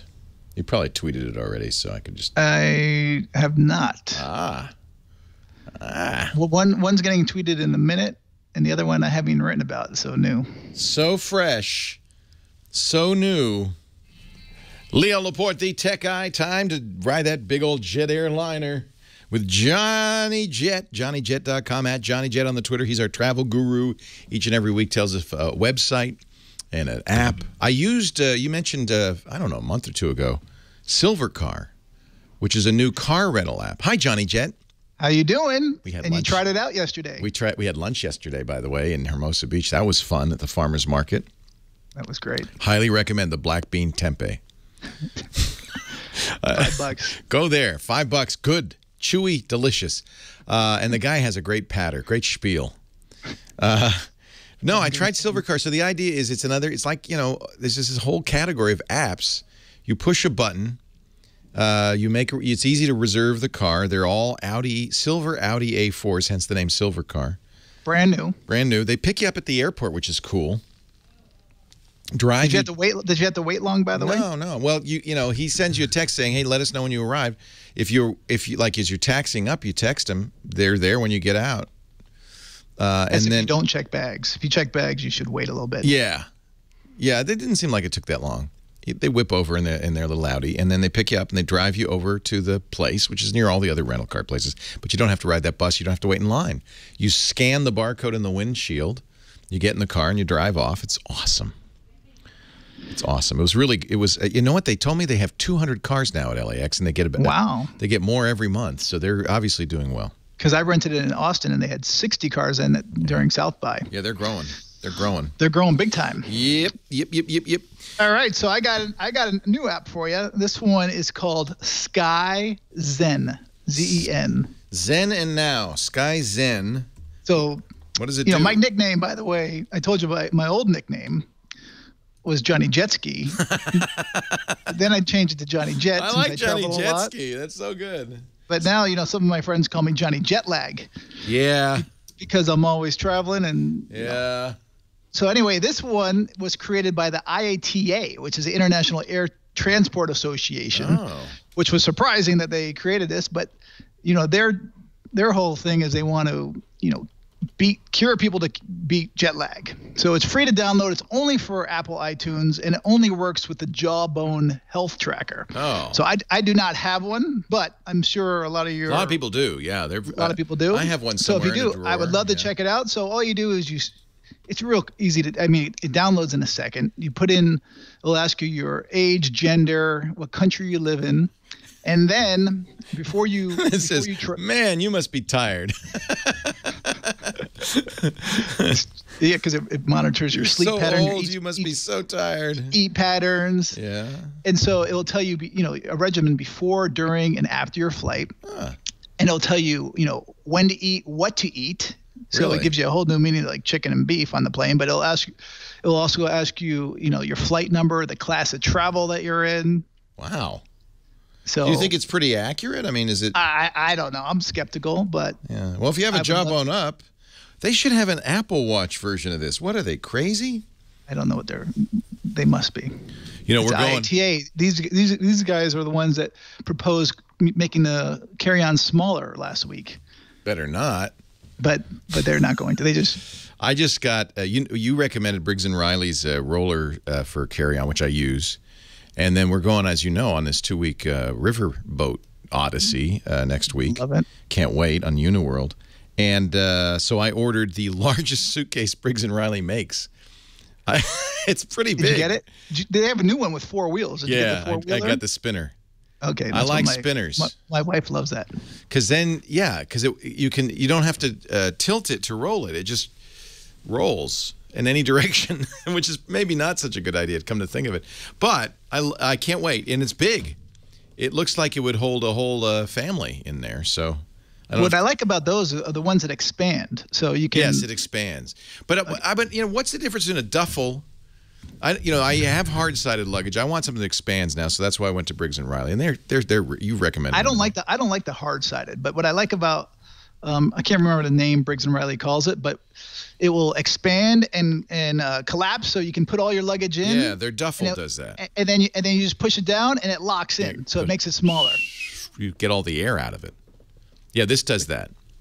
So it looks like a barrel until you sit on it. And all the air goes out. I have one of those, but I rarely check a bag, so I usually just bring a roller bag with a Roots duffel bag. Well, see, I should have checked with you. I feel bad. No, now. Listen, if you're going on a cruise and you're going away for 2.5 weeks, I needed a giant bag, so I just got. This is literally the biggest bag they make. You're gonna look fresh. I walk around wearing the same shirt, every day almost. I should travel light. I think, anyway. So do you have a website for us? I do. So the website is called Aperture. So BONAPPETOUR.com. Aperture. Okay. I guess they ran out of all the good names. I guess so. Wait a minute. Dine with locals? I knew you were going to like this one. I was actually going to maybe hold it off for the next segment. I like this. No, I need it for this one because we're going. All right. So can I do this in Budapest? Let's see. Can type it in. So this is, with the social economy, you can rent or buy anything. Look at this. And this one is for awesome. Having a local dining experience. So where local chefs can put a menu on the web, and they can invite you over to their house for either breakfast, lunch, brunch, dinner, or even coffee. And you can go over and you meet them in their house, and you can pick a menu. This is Peter's got all of them here. He's the guy. And it's $49 per guest. So it's probably a little less than going out to a fancy restaurant. for sure, but you get to go someone's house, so it's a much more local experience. You get to read, what their bio is. I'm going to book this. That's see if great. they're verified, see the ratings and the reviews from other people. So I would only book someone that, who's been around a bit and has some good ratings. Although we've had great experiences. Someone's got to start somewhere. You want to meet locals. You don't want to go to all the tourist places. There's a website called Tours by Locals. And we did one in Venice, and she was a wedding photographer. She knew Venice like the back of her hand. It was so much fun. Yep. I love hooking up with a local and kind of getting some real local flavor, not the touristy stuff. So this looks great. It's a weird site name, Bonappe. So it's like Bon Appetit, but then instead of T, it's got tour. T-O-U-R. Bon Appetit. We'll put it in the show notes. And Johnny, you'll tweet it, I'm sure. I just tweeted it. Just now. So, I had it on schedule. So and then I ordered, because they say they use schnook plugs or something. I can't remember. The German plugs on the boat. So I ordered a few travel adapters, but you got to get transformers for the stuff that's 110 because they're 240. So I got 4. Uniworld has English American plugs. US. Right. I just ordered a bunch of stuff. I get it all. And then I get compression luggage that you take out and you hang it up, and then your underwear is like on shelving that it was in the... I like kind of overdid it. I'll give you a review when I come back. I'm speechless. But with the plugs, you know what I just bring? I just bring one adapter, a universal adapter, and I bring usually like a little Belkin, extension. It has three different plugs and some USB. Yeah. And then there's fine. Although the Uniworld ship, those have at least 2 U.S. plugs. That seems to be often the case on these cruise ships and river boats and like that. They know there's a lot of Americans on board. They also have 2 European plugs and 2 UK plugs, if I remember correctly. Our last trip last year, I stupidly brought a surge suppressor power strip. It didn't look on the back. It only did 110. It didn't do 220. And I literally shorted out the hotel in Venice, because that hotel was the oldest hotel in Venice. It was an old monastery. Lights go out. I get on the boat. The whole hotel. I don't know. I didn't want to know. I just called and said, "Hey, il luce non worco," and then I got on the boat. I didn't know. I plugged the thing in again. The lights go out in my boat. So check. Make sure you do 240. Leo Laporte, the tech guy. JohnnyJet.com. Visit him. Lisa was just laughing. I kept having to call. I think 3 times I blew the lights. Well, and then I looked at the thing and I went, oh, well, no wonder. It's 110. Only. That's a problem. So Natalie blew her hair straightener. Well, that's the thing. And I told Lisa, we're only bringing... First of all, they always have blow dryers. Everywhere has blow dryers. Don't bring a blow dryer, Yeah, right? but the girls like hair straighteners. She has a hair straightener. And I said, let me read the fine print. I have to use a magnifying glass and see if it's 110-240 or 250, because then she can bring it. But not if it's just 110, because you don't want to run a hair straightener or a blow dryer through a transformer. That's a recipe for disaster. And it broke, and those things are not cheap. Not to mention the embarrassment of having to call the boat's engineer and saying, I think I blew the lights. Yeah. Fortunately, I've never done that. It's the first time. But, it's all separately fused. I don't think I put it at the hotel. I think it was just... No. Yeah. There's no way. So, problems with the U.S. Visa office this week? Did you hear anything about that? I did not with the U.S. Visa. Dr. Mom, she knows everything. I just wrote a post the other day about 10 tips on traveling internationally and getting your passport all ready, and which did very well for my site. Yes, and me too, because I had to do all that stuff. And as we talked about, I got the 52-pager and all this. Apparently, the visa this is at travel.state.gov. Visa system, the Bureau of the technical problems, the computers, biometric data. 100 experts across the country working on this 24/7. That's a line you don't really want to read. What? Yeah. And I'm looking at the chat room, and I see Murray saying that the IATA backed off on the luggage. I thought I said that, but if I didn't, I might have just said it in my mind. But yeah, they are backing off for now. So you don't have to worry about that. And I'm guessing I'm going to be on tomorrow to do some recording. Thank you, sir. I'm so glad. So and are you going to be home for a little while? It seems like you're getting some beach time. Yes, I am. I'm here Johnny for a few more days. Where Johnny lives, you wouldn't want to go on vacation. You just stay there. And it's so cool. He goes out on Thursdays and Fridays and plays beach volleyball. It's so cool. Someone's got to do it. I got to get some exercise sitting in the room all day working. It's awesome. You know how to live. I admire you. I tip my hat to you, Johnny. Thank you. Well, okie dokie. All right, I appreciate it, and thanks again for making the time yesterday. Oh, it was so much fun. It's great to see you.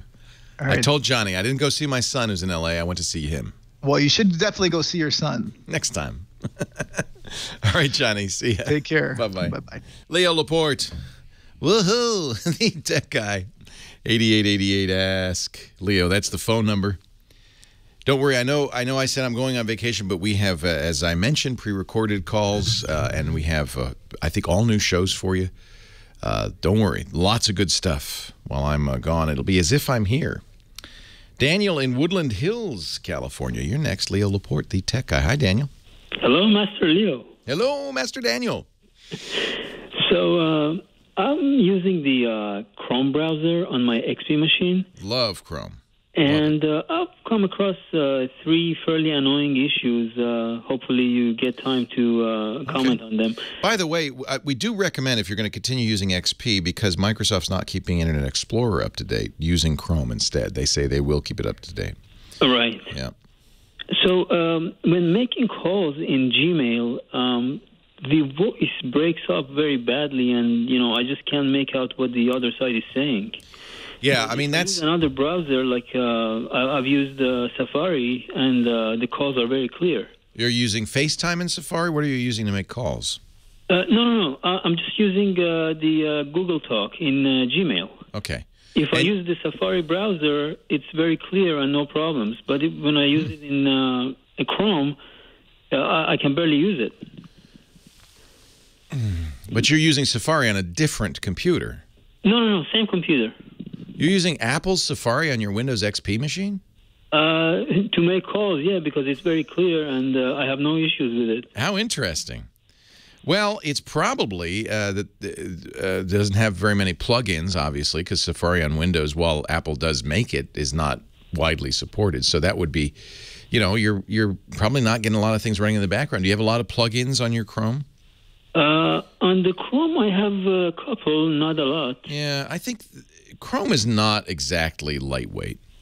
In fact, I use Chrome on my Macintosh as well, but I've been advised, and I think the experience holds out, it is a battery hog. So on a laptop, I'll use Apple Safari when I'm running on battery because the Chrome would just suck the battery dry. And it's probably something similar, frankly, to what you're experiencing. Other things are going on. It's using more memory, use CPU, and that's the kind of thing that your Google call, anytime you're using voice over an internet, which is what you're using, you're not only does the bandwidth have to be good, and obviously it is because it works on Safari, but also the computer has to be fast enough, has to be able to keep up. There's probably not a fix. I guess what you could do, make sure you're using the latest Chrome, remove any plugins and see if that's better. Obviously, the Gtalk plugin's got to stay because you're using that. Right. Now, also, the Chrome does not update automatically, and when I attempt to update it manually, it gives me an error every time. So in order to update it, I have to go to the Chrome download page and do it. That's actually not. There's something wrong there. And I even tried uninstalling and reinstalling the Chrome, and that didn't help. That makes me worry about your XP install. That should happen. As far as I know, I've not tried to use XP in some time, but Chrome should automatically update. It does require a restart, but since people often close the browser and reopen it, I think that's an issue with your system. What's the third problem you're having? Okay, and the third one would be does Chrome have any way to when you close multiple tabs that it will give you a warning? You mean you're closing the whole window instead of just? Yeah, when I close the whole window and by mistake, say, and it doesn't give me a warning, whether I want to close that particular tab or all windows. Right. And other browsers do give the warning, but I would look in the settings. You don't see anything in the settings? No, I have not. Yeah. And then I think that there is a way to restore Windows when you reopen Chrome. There's also a setting not to close the app when you close the last window.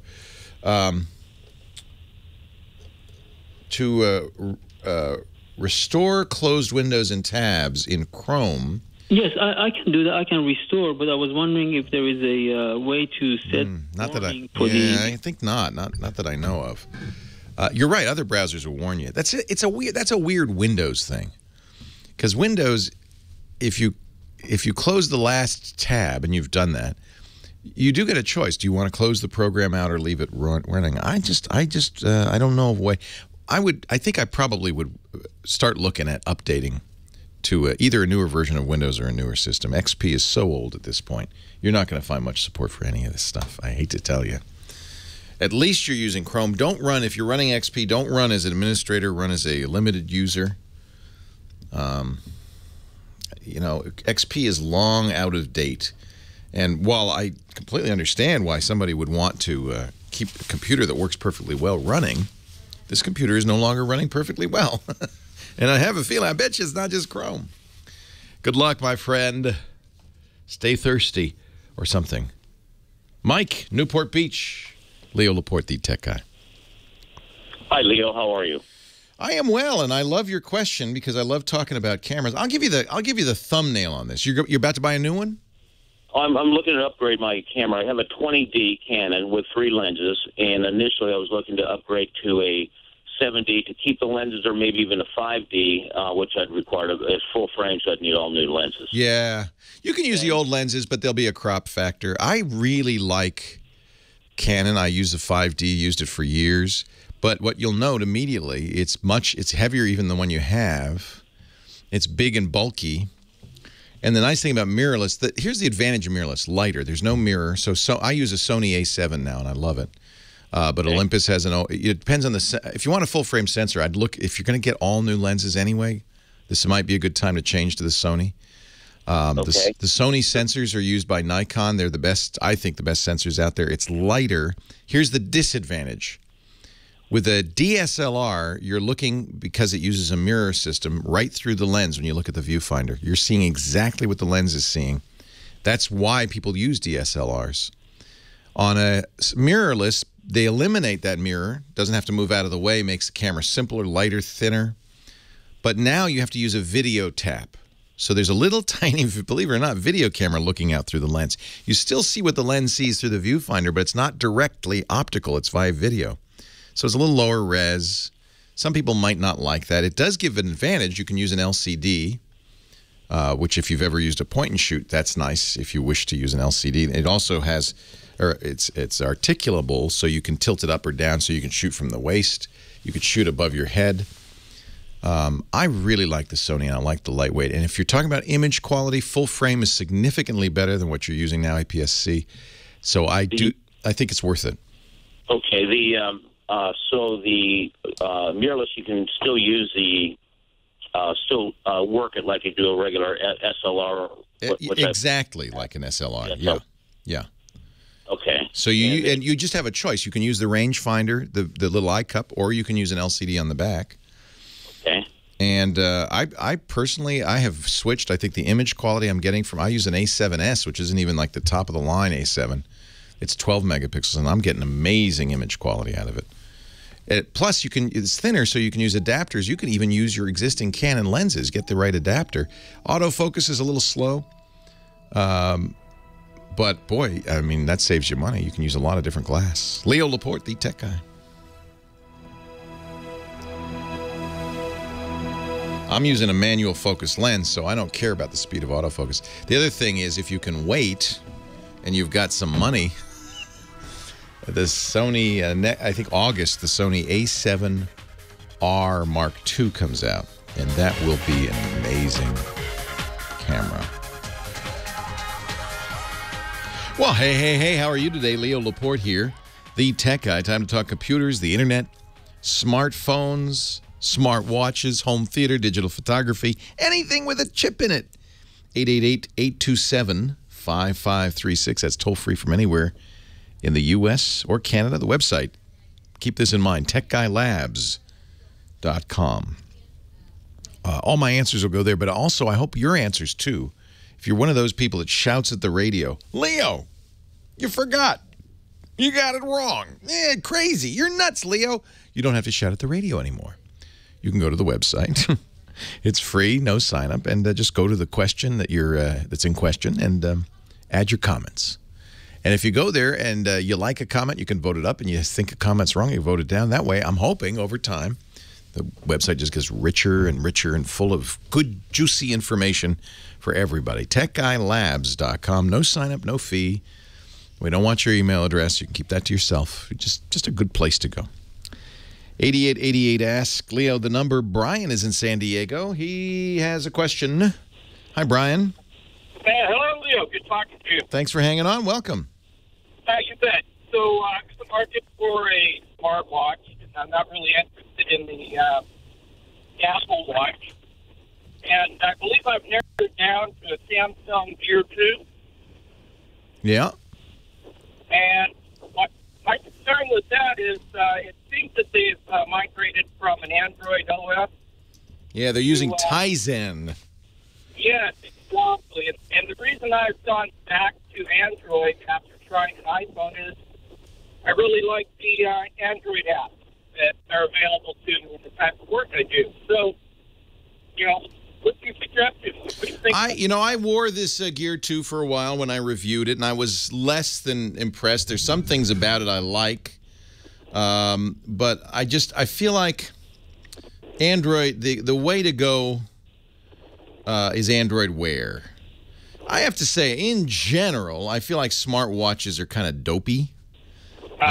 They seem like a good idea. But they're trying awfully hard. It's such a small interface. I think narrowing your goals for the smartwatch is a good idea, and that's exactly not what Samsung's doing with the Gear 2. I mean, it has a camera on it. It has an IR blaster on it, so you can use it as a remote control. It has its own memory, so you can play music directly from it. Beautiful display. I love the OLED displays, I have to say. But in order to put all this stuff in, it has to be a little bit bulky, right? And also hard to use. And yeah, I'm not crazy. I agree with you on the Tizen thing. Samsung still does not want to be dependent on Google for Android. So they have their own operating system called Tizen. But it's a dead end. It's just Samsung, right? Yeah, to me that seems like the Laserdisc in the late 80s. Yeah, don't go with dead ends. If there's anything we've learned, it's you want to go with an open standard. I am not crazy about the Apple Watch. It's overpriced for what it does. It doesn't do much. The user interface has a lot of work it needs. It will probably get better, though, because it's Apple, right? And everybody buys it. Everybody supports it. The estimates are now they've sold 2.7 million of them. That's significantly more than anybody else. Probably everybody else combined doesn't even reach 2.7 million. So they're going to have the market, and that means people will develop apps for it. Apple's announced that people will be able to develop standalone apps you'll install directly on the watch. I still have problems with it. Anytime you have a screen that small, it's hard to read, and controls are difficult. I am kind of more of a fan if you're going to pick one, and I think a smartwatch is something most people will not want, period.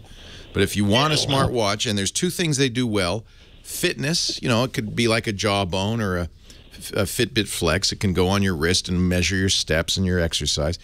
And notifications, the idea that the phone's in your pocket, your purse, it's out of the reach. Maybe even it's not even in the same area, because both of these watches, the Android Wear and the Apple Watch, will use Wi-Fi, so you can leave your phone in your bedroom and be in the living room and still get calls and so forth. And the notifications are very useful because you don't miss calls, you don't miss appointments, that kind of thing. So the feature, Leo, that appealed to me is when I'm touring around exploring San Diego on my Vespa, it's really not practical to have the Google Maps displayed, strapping it onto the handlebar. Well, I'm with you on that, and I have to say that was kind of an eye opener for me when we went to London in the fall and took an Android Wear watch with me, the Moto 360, and you could say to your phone, navigate, take me to the Tower of London, and especially if you're on foot or on a Vespa, the watch will say turn left here, turn right here. It'll buzz you and say, okay, it's up ahead. That is, frankly, maybe one of the killer apps for smartwatches. So you're right. There are situations like riding your Vespa where it is handy to have a little display on your wrist.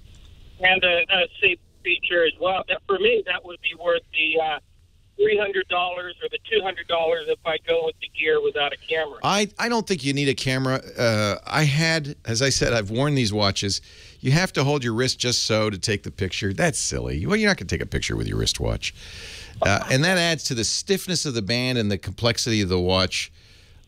Of the non-Android Wear watches, I think the Samsung Gear 2 is the best, but I would go with Android Wear. I would take a look at the Moto 360. They just updated that to the latest Android 5.1.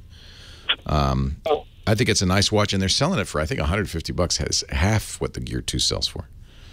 Really? I'll take a look at that. That's pretty good advice. Especially since you don't know until you have one of these whether they're worth it or not. Yeah.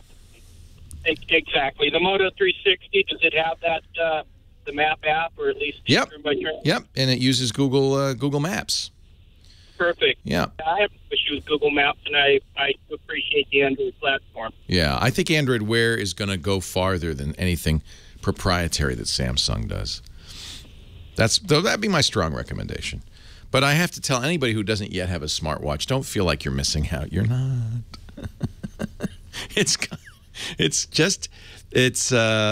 You can think of applications for it. If you're a runner, and all of these watches we just mentioned, the Apple Watch, the Android Wear watch, the Gear 2 will have enough, 4 or 5 free gigabytes of storage you can put music on. You'll need to use Bluetooth headsets. You can't plug anything into it. But you have Bluetooth headsets. You can listen to music as you run. It'll record your steps. None of them have GPS built in yet. They're not like the Polar is it Polar, the GPS watches that runners use? They're not like those, but that's coming. You'll need new hardware. The screen is gorgeous on the Samsung, but it doesn't make any sense for me to have a camera in a watch. It makes no sense. Samsung even makes a watch that doesn't need a phone. That's the other thing to remember. These smartwatches really are just second screens for your smartphone. So you have to have an iPhone 5 or later for the Apple Watch. You have to have an Android device for the Android Wear watch. You have to have a Samsung for the Samsung watches. They don't stand alone. 8888 Ask Leo, that's the phone number. Our show today brought to you by Carbonite Online Backup. So important. We talk all the time about hard drives losing, data failing, and all that. And it's not worth taking a chance. People listen to me about cloud backup, I know, but I'm not the only one saying great things about Carbonite. Remember Donna? She wrote to us, she said, I have a small home-based business, and as I watched the crypto virus eat my files, it was impossible to believe I would ever be operational again, but my files survived. I'm back to normal and working again thanks to Carbonite Backup and the phenomenal customer service and assistance. Look, if you go right now to Carbonite.com, 2 free bonus months when you use my name, Leo. We use Carbonite at home. We use it at work to protect our files. It's automatic, it's reliable, it's secure. More than 1.5 million other homes and small businesses, like Donna, trust Carbonite to protect their files. Carbonite.com, 2 free months when you use my name, Leo. Carbonite. Carbonite.com. You got to back it up to get it back. Do it right. It's Carbonite. Carbonite. Coming up, Paul in La Jolla. DVD versus Blu-ray. We'll talk after this. Leo Laporte, the tech guy, 8888. Ask Leo. That's my phone number. Back to the phones we go. Let's see here. Paul is in La Jolla. Hi, Paul. Hi, Leo. I have a question for you about the new Blu-ray DVD players opposed to the old ones. Are the old ones becoming obsolete and you won't be able to use them? Well, no, your DVD player is going to work as long as it does, as long as you have and you have DVDs, right? I have a ton of DVDs because I bought them. They're not as good. They're not high def. But, for instance, I bought the complete works of Fred Astaire. Now, that's not, I don't care if that's high def. Those are great on DVD. And some of the DVDs have, we were talking about, great commentary on them. So I'm not throwing them out. But I also have laser discs. And so the same thing will happen with DVD that will happen with laser discs. You can't get a laser disc player anymore. So eventually you won't be able to get a DVD player. Maybe the thing that's changed a little bit, though, is that the new Blu-rays will play the old DVDs. So that gives it a little extra life. And we were talking with Scott Wilkinson. There's a new Blu-ray coming out, Blu-ray UHD. They didn't say, but I would, if it had backward compatibility, if it played the old Blu-rays and the older DVDs, that would keep the thing alive a little longer. So I'd be my guess that these will be good for some time. By the time they aren't, you'll be able to, you'll be able to get any movie you want streaming in perfect quality anyway. I have a friend many years ago, 20 years ago, worked at a radio station with a guy who loved the TV show Cheers. Loved that show. He had a closet full of Cheers tapes. He made VHS tapes of every broadcast of the TV show Cheers. And now I feel kind of bad for him because you could just watch it on Netflix. And it's better quality. On the other hand, there are shows, WKRP in Cincinnati. Can't get that anywhere. And that turns out to be a rights issue. The music, they used real music, you know, when it was about a radio station. Dr. Johnny Fever, the DJ, when he played a song, was a real song. But they licensed that music just for the first airing of the show. And there's big issues about reissuing it. Can't put it on Netflix because you'd have to pay for the music. I think there's been a move to either do that or replace the music. Somebody's telling me Antenna TV has the original WKRP with the original music. I don't know how they're doing it. Maybe they're paying the license fee. So, but that's another issue. That's not the physical media issue. I think DVDs probably, if you have a lot of DVDs, it's going to be around 10 more years. 15 more years. But we shall see. I'll have to check that out with Scott Wilkinson, our home theater guy. Let's move on to Roger. He's on the line from Mojave, California. Hi, Roger. Appreciate your time and what you do there. Thank you. I appreciate your call. So thank you. I am building. I've been working on a social networking website platform concept for about 5 years, and I'm now working with some developers for the front end and the back end on Drupal. And we're going to be launching it in, say, September, October. And I want to get a new laptop because all my laptops are just bogging down. And I know you've given people advice on probably hundreds of thousands of laptops out there. And I've bought almost as many in my life as well. So I know I've heard you talk about solid state laptops and that, and I need something because this is going to be a very powerful thing to work on. If you kind of think Facebook, Amazon, and Netflix all mushed together, that's what it's going to be. So I need something that's very fast. It's very video intensive for for the platform. The funny thing is the processors have gotten so fast, laptops have gotten so fast that almost any laptop you could buy would be able to do anything that you could do on the web, whether it's video or anything else. That's not the issue. Okay. More the issue is how much storage, how much RAM, the speed of the processor is kind of secondary at this point to the quality of the screen, the size of the laptop, the weight of the laptop, battery life of the laptop. All of these things make, the keyboard, the trackpad, these make bigger difference. Nowadays, if you get a Core i5 processor, which is Intel's middle-of-the-road processor, there's nothing on the web you can't run lickety-split. Okay. So I wouldn't worry about that. Okay, and that's even using, say, these content management systems like Drupal. Well, you're not going to be running Drupal on your laptop. You're going to be visiting a website that's running Drupal, right? Well, no, we will be building it on the laptops, and then uploading it to the hosting. Drupal's not that challenging. Yeah. Remember, it's got the web technology kind of ensures that it's dumbed down a little bit because it has to run on servers that may not be the fastest things out there, and they may be shared servers that are running hundreds of other websites at the same time. So that you can't make a content system that's that demanding. Drupal's not that demanding. Yeah. True. And similarly, you don't want to put anything on the web that most people can't see. So if you're getting a new laptop, you're way ahead probably of most people. I put that in quotes, most people. So you're going to be fine. So I wouldn't worry about that. More you want to worry about what's the battery life. Are you traveling all the time, or are you going to be plugged in most of the time? I'll probably be plugged in most of the time. Okay, so battery life's not important. And weight wouldn't be important either if you're not carrying it around a lot. True. Yeah. I do recommend solid-state drives for anybody who's buying a new computer of any kind. They're significantly faster than the spinning drives we've been used to, and that speed translates into a big difference in performance, and that's what you notice. I mean, you don't notice, more gigahertz as much as you'd notice a faster faster hard drive. That's a huge difference. Do you want now? And then the screen is another thing. You probably don't want too big a screen because you want to remember, your users aren't going to be coming in with giant screens. Yeah, the problem is the users are going to be coming in with screens of all sizes. Yeah, and we're really targeting the mobile. Right. So in that case, the high-res screen isn't important. Have you decided Windows or Mac? Do you care? Well, I think I'm used to Windows.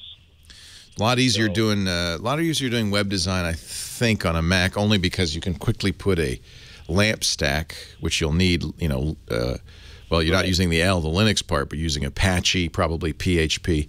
All of that is easy to put on a Mac with, there are several projects. I use XAMPP,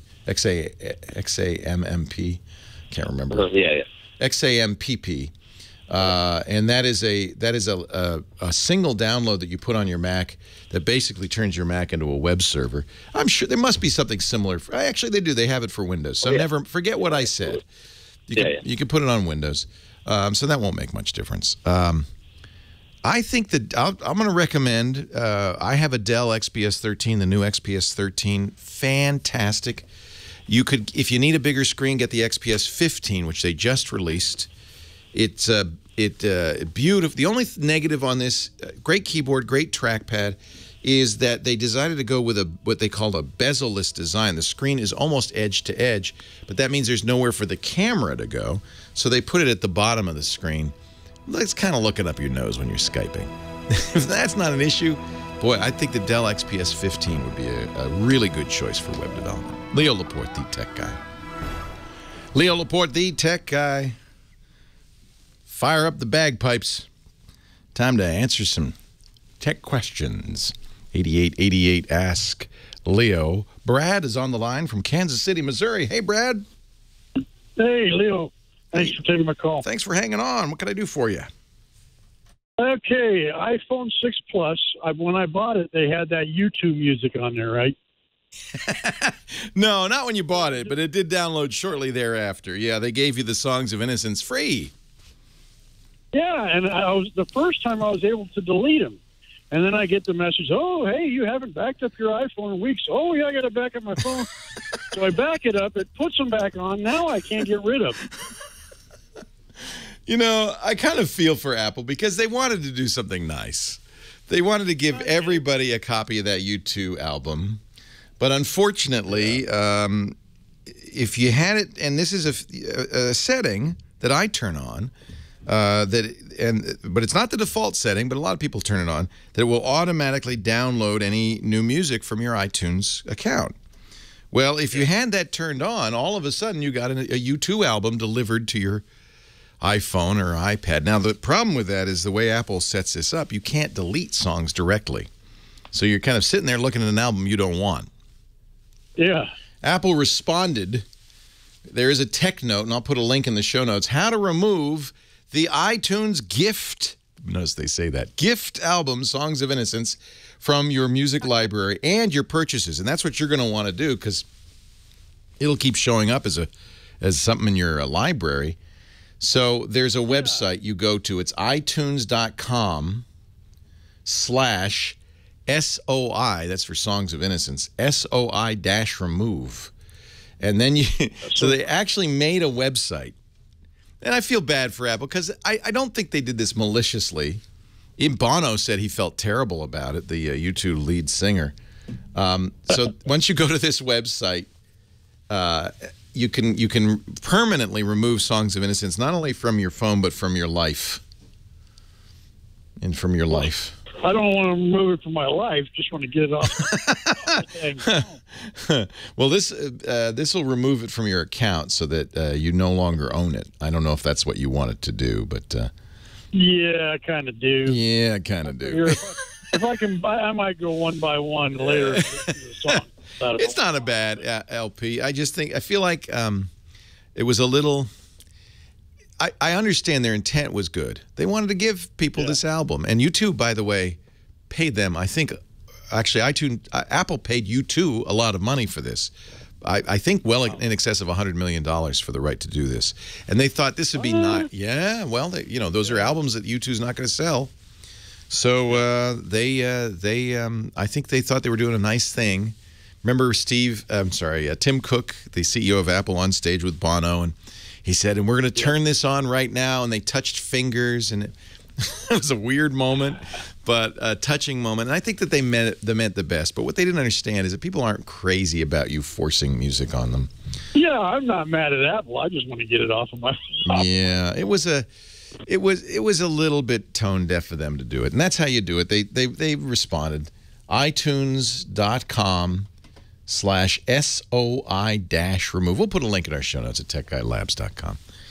And it'll explain that it's going to remove it not only from your phone, but from your library. So you'll never see it again. You can't re-download it. It won't automatically copy your phone. It's kind of, if you look at the page, it's kind of sad.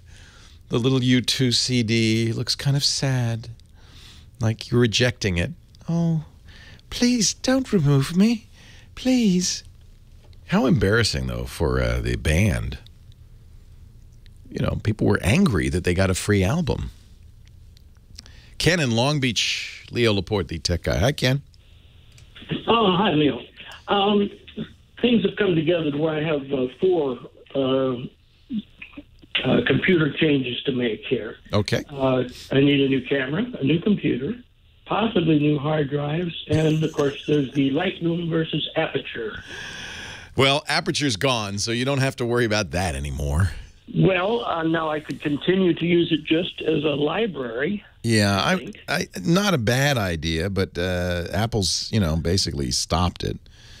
Right. So, same thing with iWeb, too. Yeah. Oh, yeah. Remember iWeb? I forgot about iWeb. Yeah. I still maintain one of my sites with it. Really? Yeah. Yeah, that was iWeb was kind of a problem because once you made an iWeb site, there was really no way to move it off of iWeb. So you're kind of forced to continue to maintain that site via iWeb. Now, and remember now, I am a 72. Okay. So I don't know how many more years I'm really going to be trying to do pictures. Now, come on. You're going to be doing this for decades to come. Okay, that's wonderful. So that would mean that I should switch over to Lightroom. I think you should. Getting the $10 a month thing, but...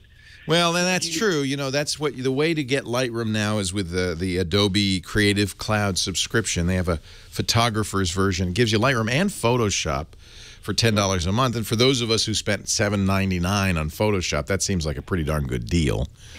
However, I don't blame you. I think you might still be able to get a standalone version of Lightroom for a couple of $100. You know what? It sounds like you should keep using Aperture.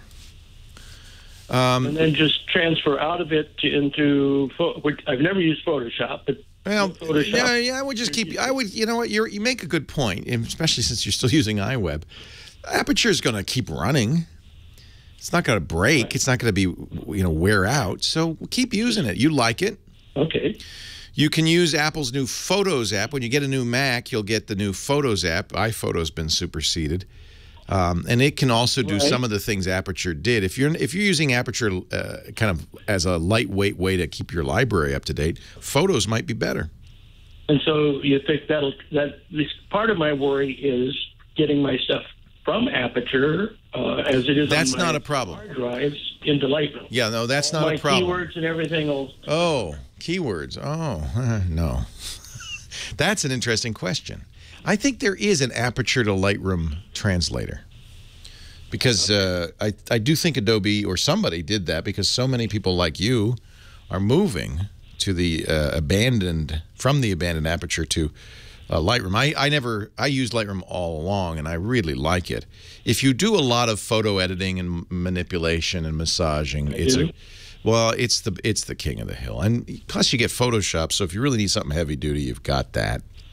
$10 a month. Now, what about the computer? I have, for a year or two, thought that I was going to go to a Mini because I don't really like the big, super snappy Apple. Well, Mini's the most affordable Mac out there, $700. Right. So getting the highest end, the i7 16 storage. Yeah. Or memory, excuse me. Yeah. But then all my photos are on FireWire 800.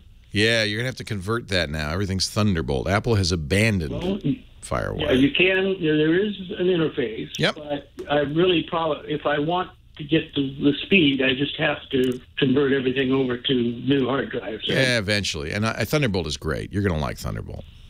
All the advantages of FireWire and then some.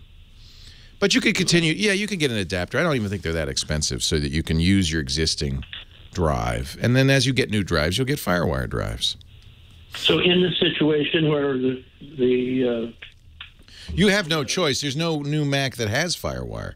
So if you're getting a new computer, you're going to have to get an adapter. Well, if I wanted to go to Lightroom, could I go to a less expensive PC? You certainly could. Would that? You certainly could. I would only use it for photo manipulation. I think, in fact, there's good evidence that Photoshop and Lightroom run better on Windows than they do on Mac. I wouldn't turn your back on that. Hey, we got to run. The Gizwiz next. Leo Laporte, the tech guy, rocking out with the Gizwiz. Dick DeBartolo, Mad Magazine's maddest writer for 5 decades now.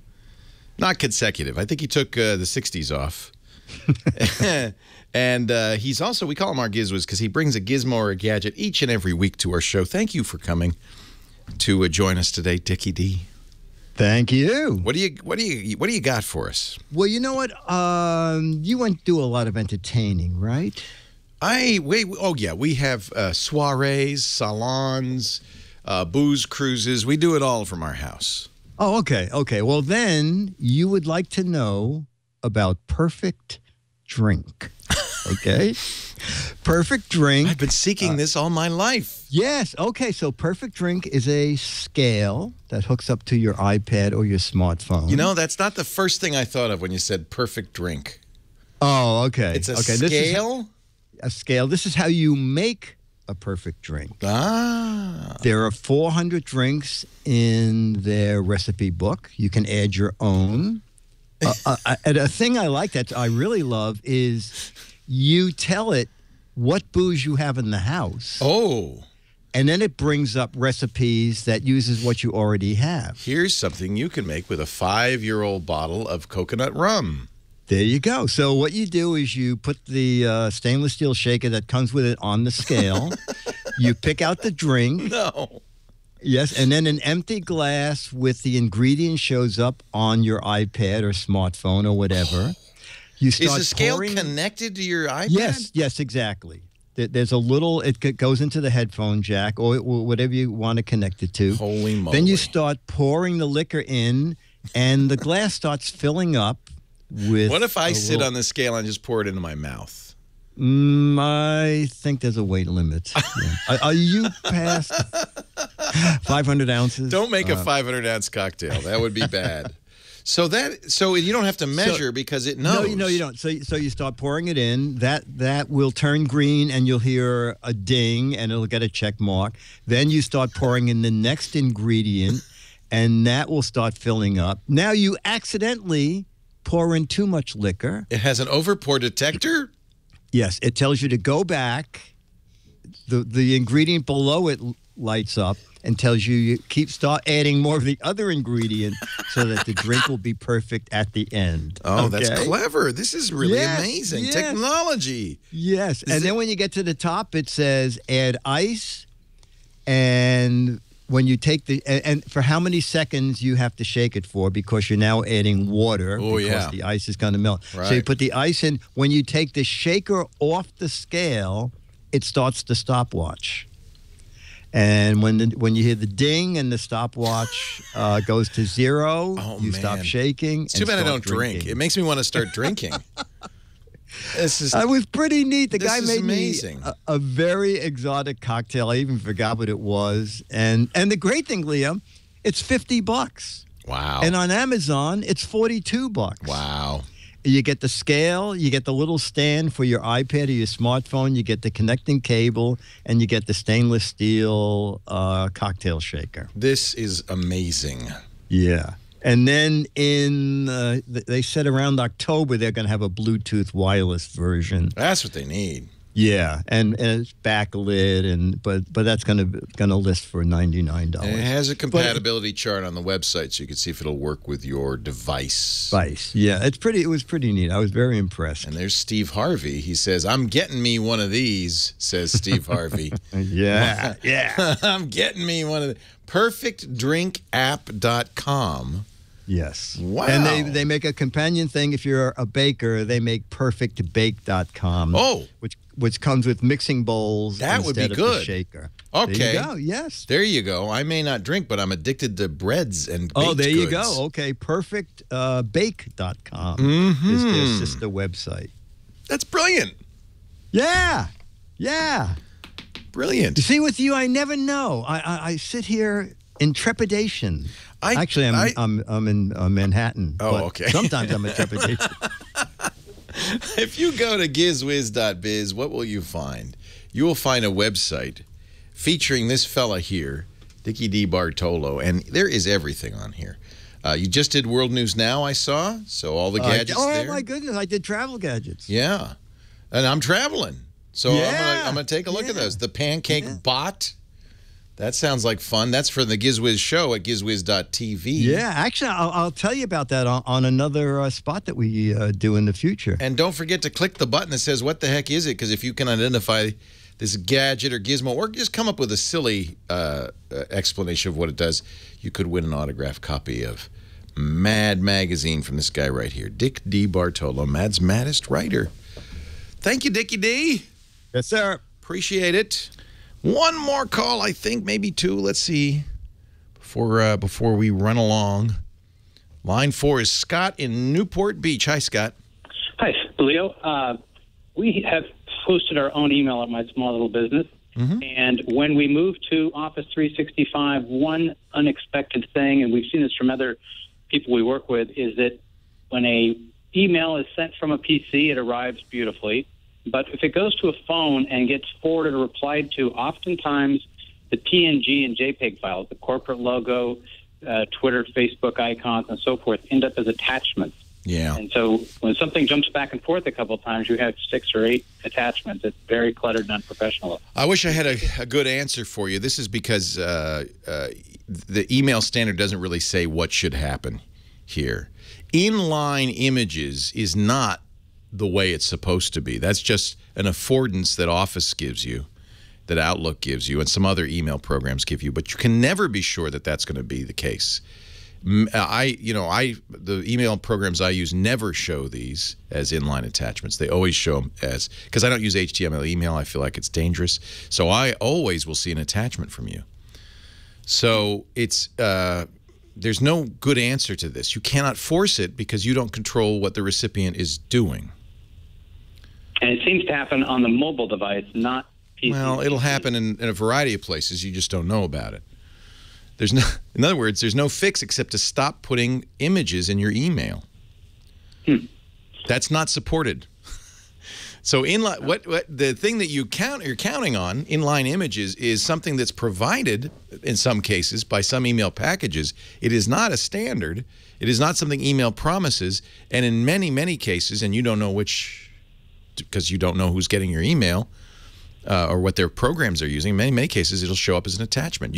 They haven't said to you, what's this attachment? But that's what's happening. You don't. The only time that image is displayed is in an email program that supports inline images. That's not in the email standard. So my strong recommendation is to stop using your corporate logo or GIFs or animated images or pings or anything in your email. You cannot control whether they'll show up as attachments or not. Okay.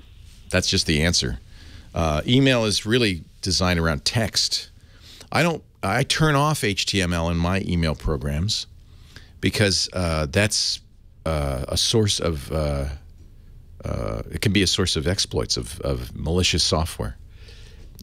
So I never see them, and you can't tell whether your recipient's going to do that. Yeah, so I guess the best thing is just use plain old text. That's the safest for everybody involved.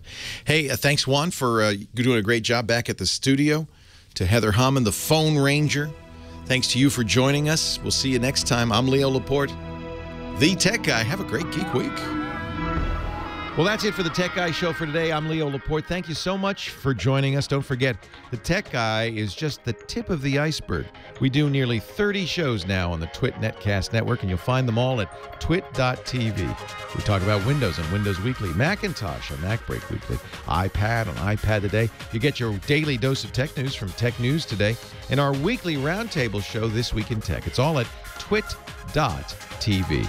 And I'll be back next time with another great Tech Guy podcast. Thanks for joining me. See you next time.